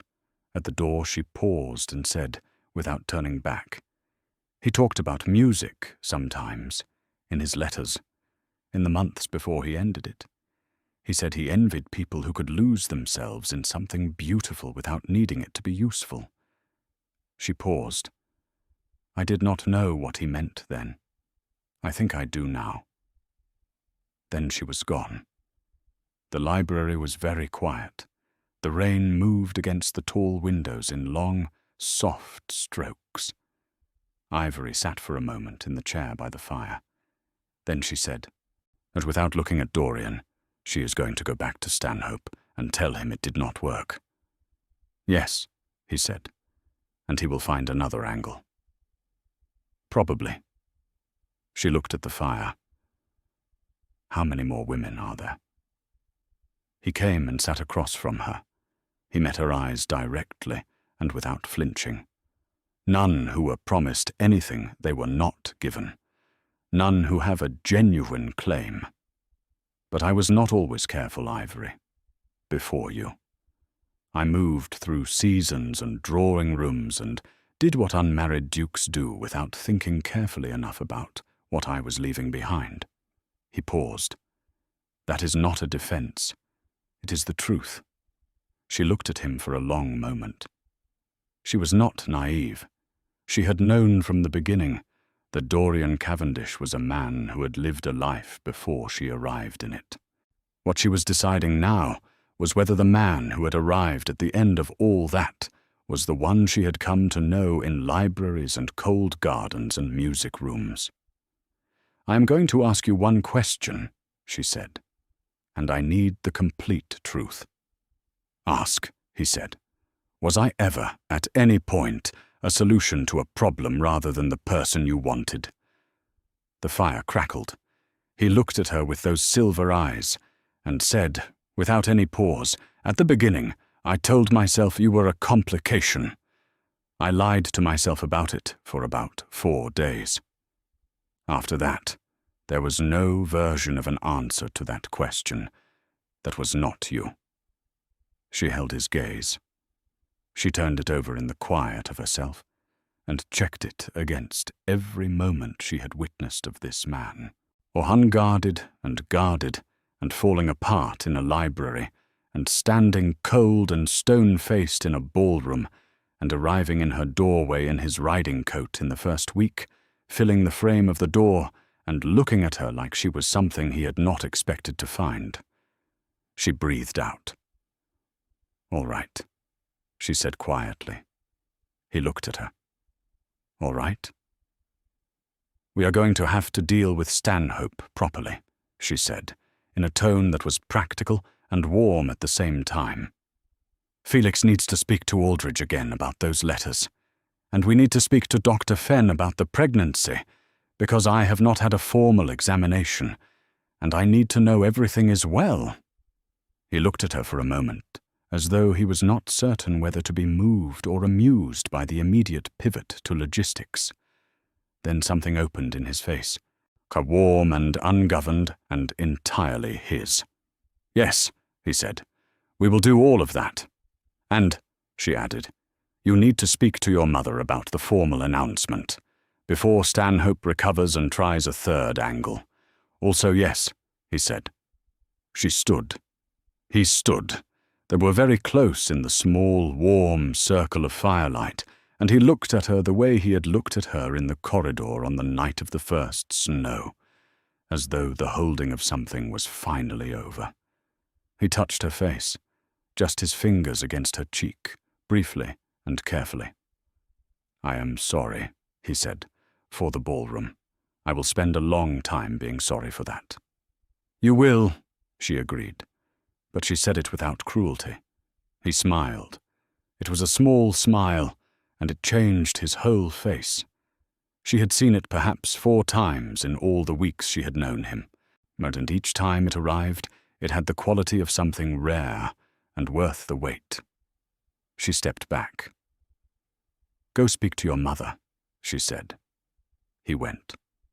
She stood alone in the library and looked at the fire, and felt the situation around her still complicated, and still full of risk, and still carrying the weight of everything unresolved. But beneath all of it, steady and clear and not quite willing to be extinguished, something warm was burning that she had stopped pretending was not there. She had not chosen this. She had not planned it or wanted it in this form. But she was in it now, all of it. The child and the duke and the palace and the debt and the threats and the complicated love that had grown in the gaps between all the things that were supposed to prevent it. She was in it. And she was not leaving. The announcement appeared in the London Gazette on the 14th of December. It was brief, formally worded, and placed prominently on the page that carried notices of betrothals among the peerage. It stated that His Grace Dorian Cavendish, 5th Duke of Ashenvale, was pleased to announce his forthcoming marriage to Miss Ivory Calloway of Fenwick Bryanston. No further explanation was offered. No apology for irregularity, no softening of the social edges. Just the plain, public fact, stated in the formal language of a man who had made a decision and was not equivocating about it. Felix read it aloud at breakfast with barely concealed satisfaction. Constance made a sound of pure delight and upset her tea. Lady Miriam, who had reviewed the announcement before it was submitted and made 2 small grammatical corrections and no attempt to stop it, sat at the head of the table with an expression that was not quite a smile, but was in the vicinity of one. Dorian sat beside Ivory and said nothing, but his hand, beneath the table and out of sight, found hers and held it briefly before releasing it. She thought about her mother. Mrs. Lenora Calloway had arrived at Ashenvale 4 days earlier in response to Ivory's letter and a subsequent one from Dorian himself, written in formal but warm terms that had apparently caused her mother to sit down at the kitchen table of the narrow rented house in Fenwick and read it 3 times before standing up and beginning to pack. She had arrived thin and straight-backed and slightly overwhelmed by the scale of the palace, but she had held herself with a dignity that made Ivory proud and had received Dorian with the cautious, measured attention of a woman who had been disappointed before and was not yet prepared to stop being careful. Dorian had been, to his credit, patient and genuine with her. He had not tried to charm her. He had sat with her in the morning room on the day she arrived and told her plainly what had happened and what he intended, and he had listened to her questions, of which there were several, and which were direct to the point of being uncomfortable without deflecting. At the end of it, Mrs. Calloway had looked at him for a long moment and said, "You had better be as honest with my daughter for the rest of your life as you are with me right now." "That is my intention," he had said. She had not warmed to him entirely, but she had stopped looking at him as though she expected him to evaporate. The reaction to the Gazette announcement moved through London society with the speed and interest that all unexpected matches between titled men and untitled women generated. The drawing-room opinions divided broadly, as Felix had predicted. There were those who found the match romantic and said so with enjoyment. There were those who found it inappropriate and said so with equal enjoyment. There were those who reserved judgment until they had seen Miss Calloway in person and could form a more specific opinion. And there was Lord Stanhope. His response came not to the palace, but to the press, and it arrived 5 days after the announcement in the form of a letter published in a smaller London paper, one with a reputation for printing things that the more respectable papers declined. The letter was unsigned, but its origin was unmistakable to anyone who knew the situation. It referred, in careful and technically unprovable terms, to a duke who had dishonored a formal commitment and replaced a lady of quality with a woman of inferior station and questionable circumstance. It hinted at financial impropriety and questioned the legitimacy of the match. It was, as attacks went, more unpleasant than devastating. Felix called it a second-rate salvo from a man who had used his best ammunition already and found it insufficient. Aldridge, contacted immediately, confirmed that the letter contained nothing actionable in law and recommended they not respond to it publicly, as the response would give it more weight than it deserved. But it circulated. Society saw it, and it reached people who had not previously formed opinions and now had a framework for forming unfavorable ones. Ivory read it once, set it down, and went to practice the piano. What she had not expected was Dr. Fenn. The family physician came for his weekly visit on the Wednesday following the announcement, and after his formal household calls, he asked to speak privately with Ivory. They met in the small sitting room near the library, and Dr. Fenn, who had a kind face and careful hands and the considered speech of someone who chooses every word, sat across from her with an expression she could not immediately read. "I want to speak with you about your health," he said, which was expected. "But I also want to speak with you about something else, and I hope you will hear me out before deciding whether I have overstepped." She nodded. "I have been the Cavendish family physician for 17 years, he said. I brought the late Duke through his final illness, and I have watched Dorian manage this family since he was 22 years old, with a weight no young man should carry alone. He paused. I am telling you this because I want you to understand that what I am about to say comes from genuine regard for this family, and not from any external interest. Say it, she said. There is a faction in London, he said carefully, that is doing more than simply circulating an anonymous letter. I have heard, through a friend at the Royal College, who moves in wider circles than I do, or that there is an effort underway to challenge the legitimacy of any forthcoming marriage on the grounds that Dorian was, as the argument goes, coerced by circumstance into the engagement. He met her eyes. They are attempting to build a case that the pregnancy was used as leverage.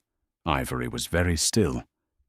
The people behind this, Dr. Fenn continued, are connected to the Stanhope family, and they are specifically targeting the question of whether the engagement was entered into freely on Dorian's part, with the aim of having it declared void before it can be solemnized. Who exactly? She asked. Her voice was calm.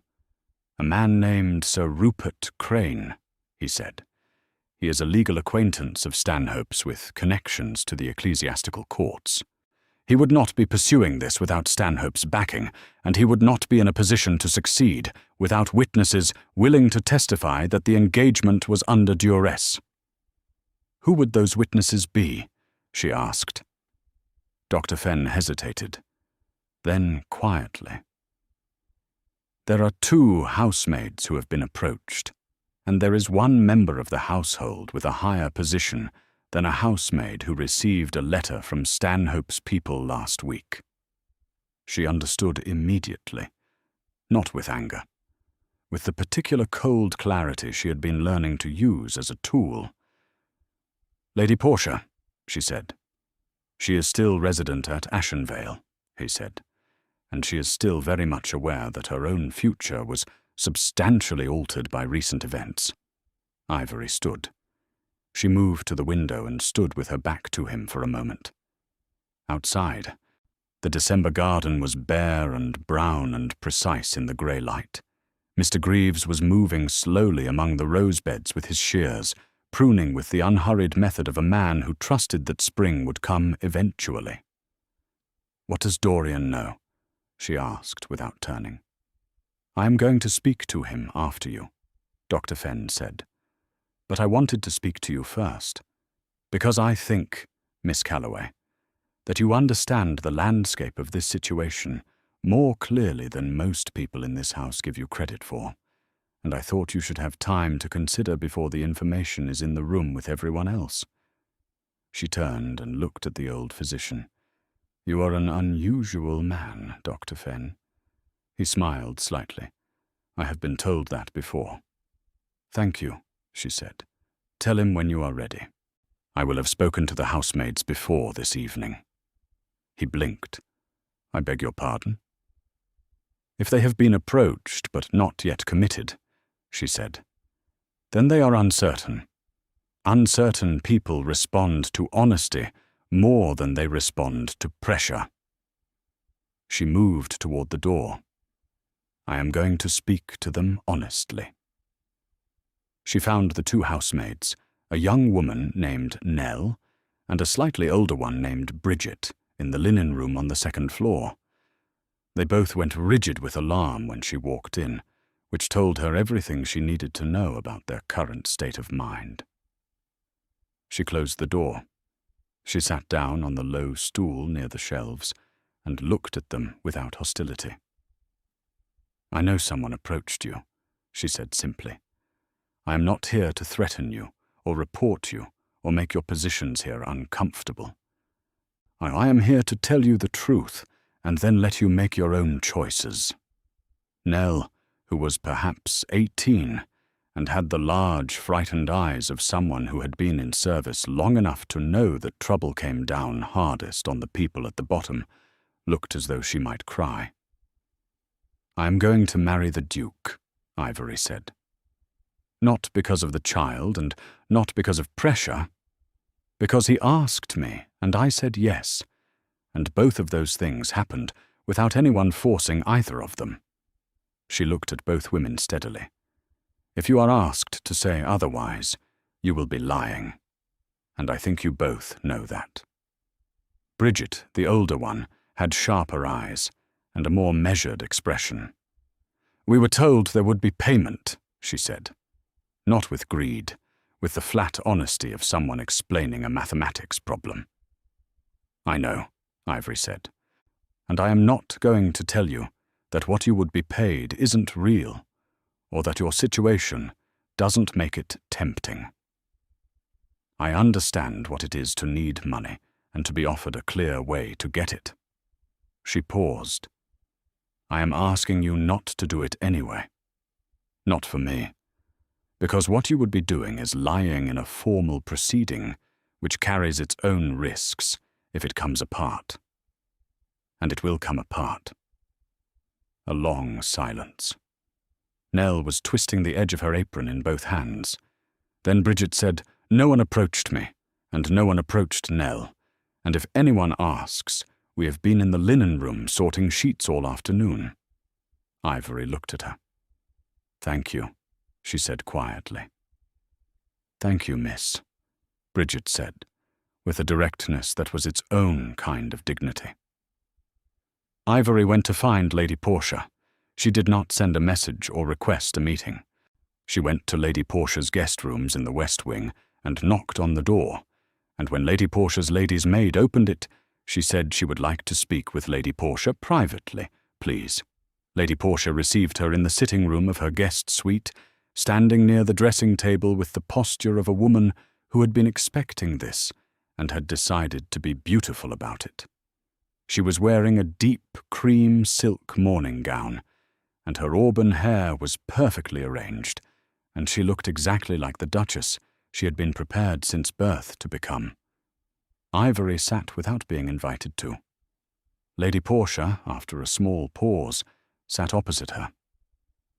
I know about Sir Rupert Crane, Ivory said directly. Lady Portia's chin lifted slightly, but her face remained composed. I don't know what you mean. I think you do, Ivory said. And I think you are intelligent enough to have already considered what happens to your own reputation if your involvement in a legal effort to obstruct a ducal marriage becomes known. She kept her tone even. You are not a cruel woman, Lady Portia.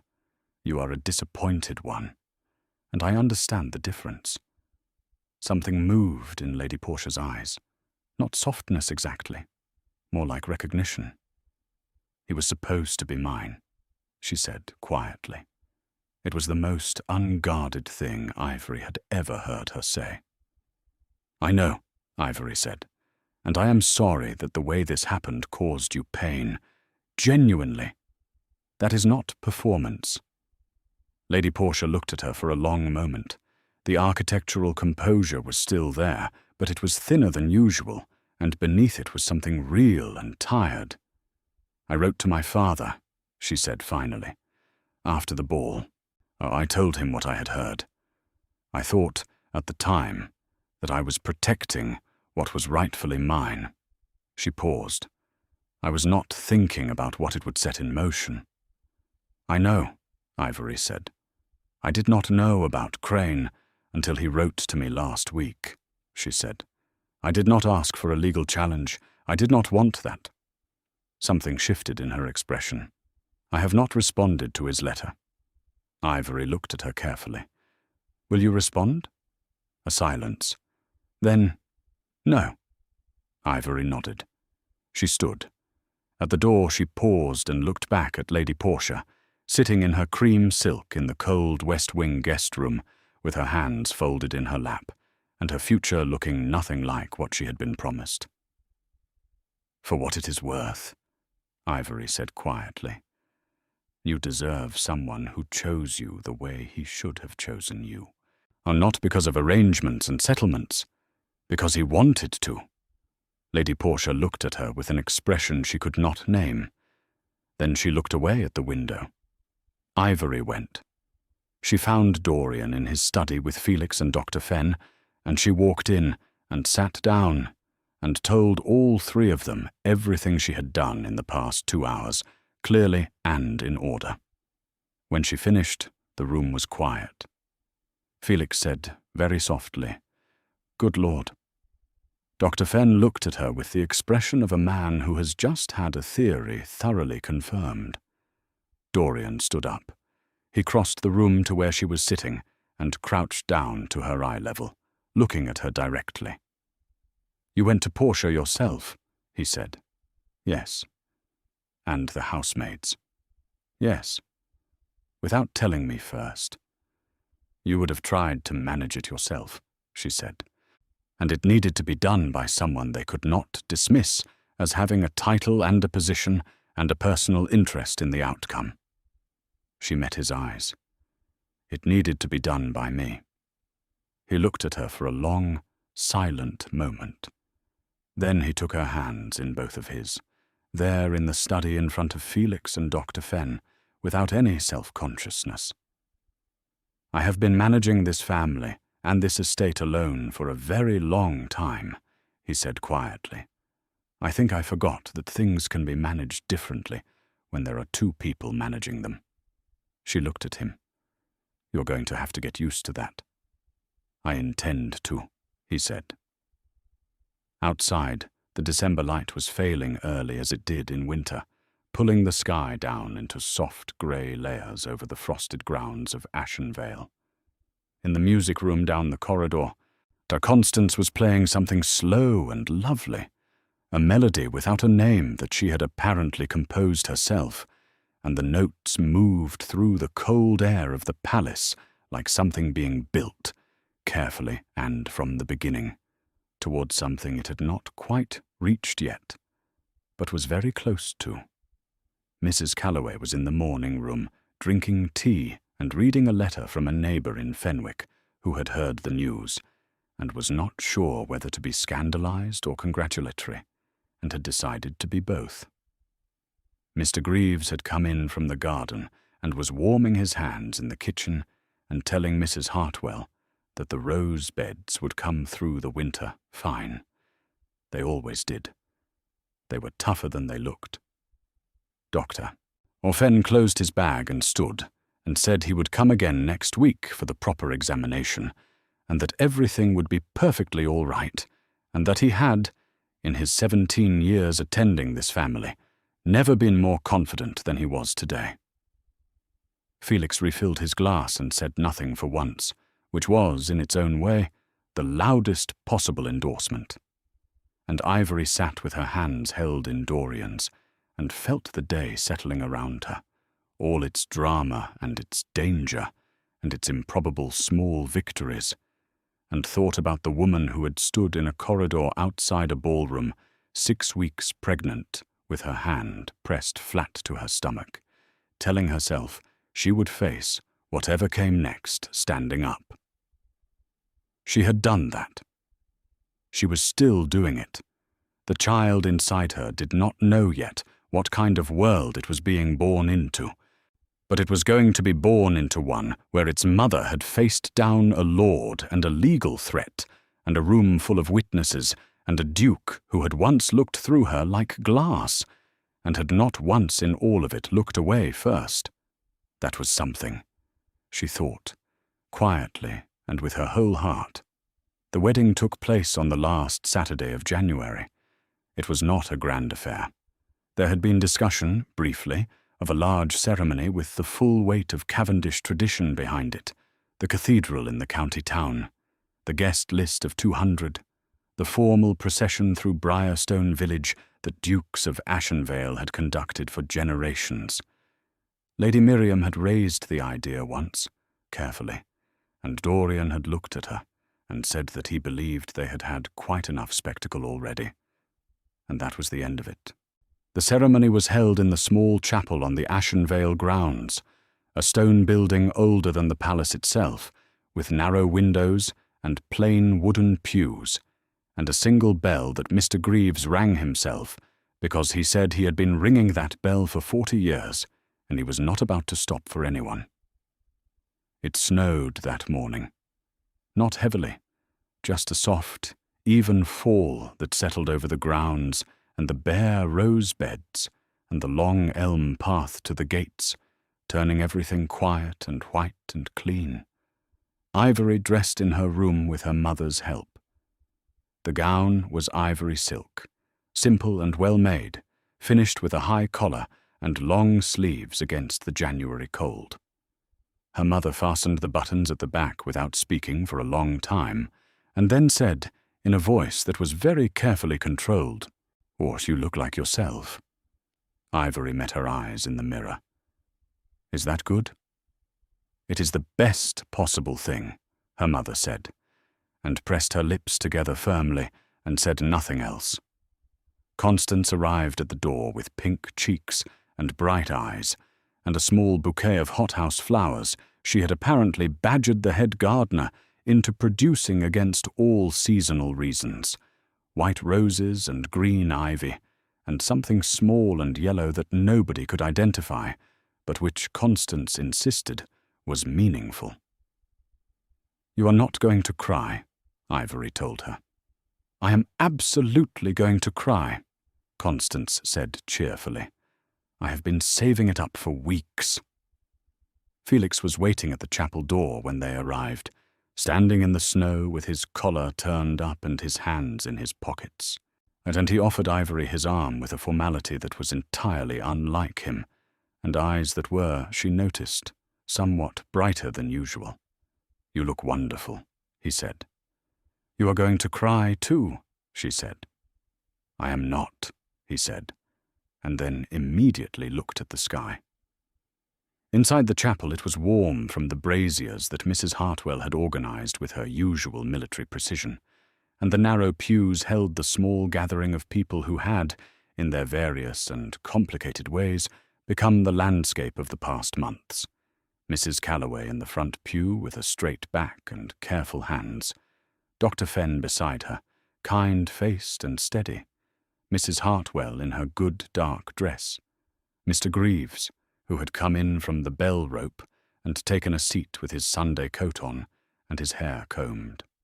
Two of Dorian's oldest friends from London, or men named Charles Ashby and Lord Peter Graves, who had arrived the previous evening and greeted Ivory with the genuine warmth of men who had watched their friend be unhappy for a long time and were relieved to see evidence of the opposite. And at the front, beside the chaplain, Dorian. He was wearing dark formal dress, and his cravat was perfectly tied, and his back was straight in the way it always was. But when he turned and saw her come through the chapel door on Felix's arm, something happened to his face that had nothing to do with composure or management or the careful arrangement of expression he had spent years perfecting. He simply looked at her. She walked toward him, and he watched her come, and the chapel and the snow and the small, warm gathering fell away until it was just the space between them, closing step by step. And then she was beside him, and Felix was releasing her arm, and Dorian's hand was finding hers. His hand was warm and steady, and she held it and didn't look away from him. The chaplain, a gentle older man named Reverend Moss, spoke the words of the ceremony in a quiet and unhurried voice that suited the room. The vows were the traditional ones. There was no elaboration or addition. The words were old and plain, and had been said by countless people before them, some who meant them and some who did not, and they said them now in the cold, small chapel in the snow, and meant every syllable. When Reverend Moss pronounced them married, Constance made a sound that was definitively crying, and tried to convert it into a cough, and convinced nobody. Dorian turned to her, and she looked up at him. Oh, this man she had not planned, and had not been able to prevent, and had fought for in ways she had not expected to need, and he looked at her the same way. He kissed her quietly. Not for the room. For her. The bell rang outside, Mr. Greaves giving it 3 full swings with evident satisfaction. Afterward, They gathered in the great dining room for a modest wedding breakfast that Mrs. Hartwell had overseen with the dedication she gave to all things, and the table was full of warmth and noise and the particular happiness of a small group of people who had been through something difficult together and had come out the other side of it.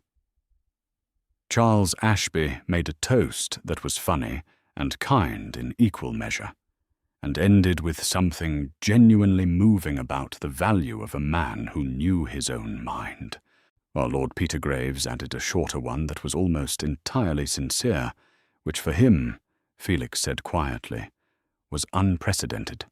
Lady Miriam sat at the table and ate her breakfast and said very little, but at one point she looked down the length of the table at Ivory and gave her a single, small nod that contained within it everything that could not be said plainly, and everything that did not need to be. Ivory received it and nodded back. Mrs. Calloway, sitting beside Dr. Fenn, ate more than she had eaten in months, which was its own kind of statement.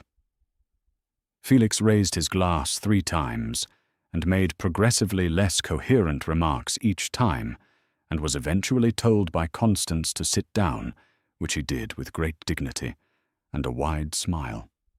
After breakfast, Ivory slipped away for a few minutes alone. Not from unhappiness, but from the need to be still for a moment inside something large, the way you pause at the edge of a beautiful view, not because you want to leave, but because you want to feel it fully before moving on. She went to the library. Of course she went to the library. She stood in the middle of the room where it had all taken root, among the books and the fire and the particular quality of quiet that this room had, and she looked at the chair where she used to sit, and the chair where he used to sit, and the tall window where the snow was still falling gently outside, and she felt the full weight of the months that had brought her here.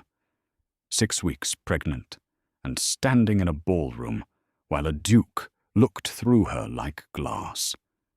And now, she heard the door and turned. Dorian stood in the doorway. He had clearly come looking for her, and had known exactly where to look. He came into the room and stood in front of her, and looked at her with eyes that were entirely open. No management, no careful arrangement, no distance maintained, as a precaution. "Are you all right?" he asked. "Yes," she said. "I just needed a moment." He looked around the room. "In here."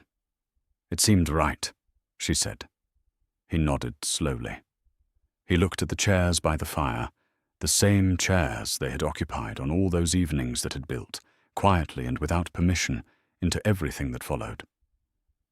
"I have been thinking," he said, "about what I said to you in the ballroom. I have been thinking about it a great deal." "Dorian," she said gently. "I know you have forgiven it," he said. "I am not asking you to forgive it again. I am simply saying that I will remember it, not with guilt, as a reminder of what it costs to be a coward, even briefly, even once." He looked at her directly. "I will not do it again." She looked at him for a moment. Then she crossed the small distance between them and put her hand against his chest, over his heart, and felt it beating steadily beneath her palm. "I know," she said. He covered her hand with his.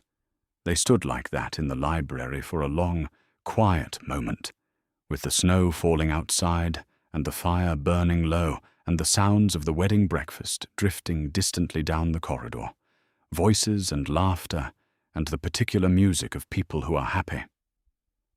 The child inside her moved.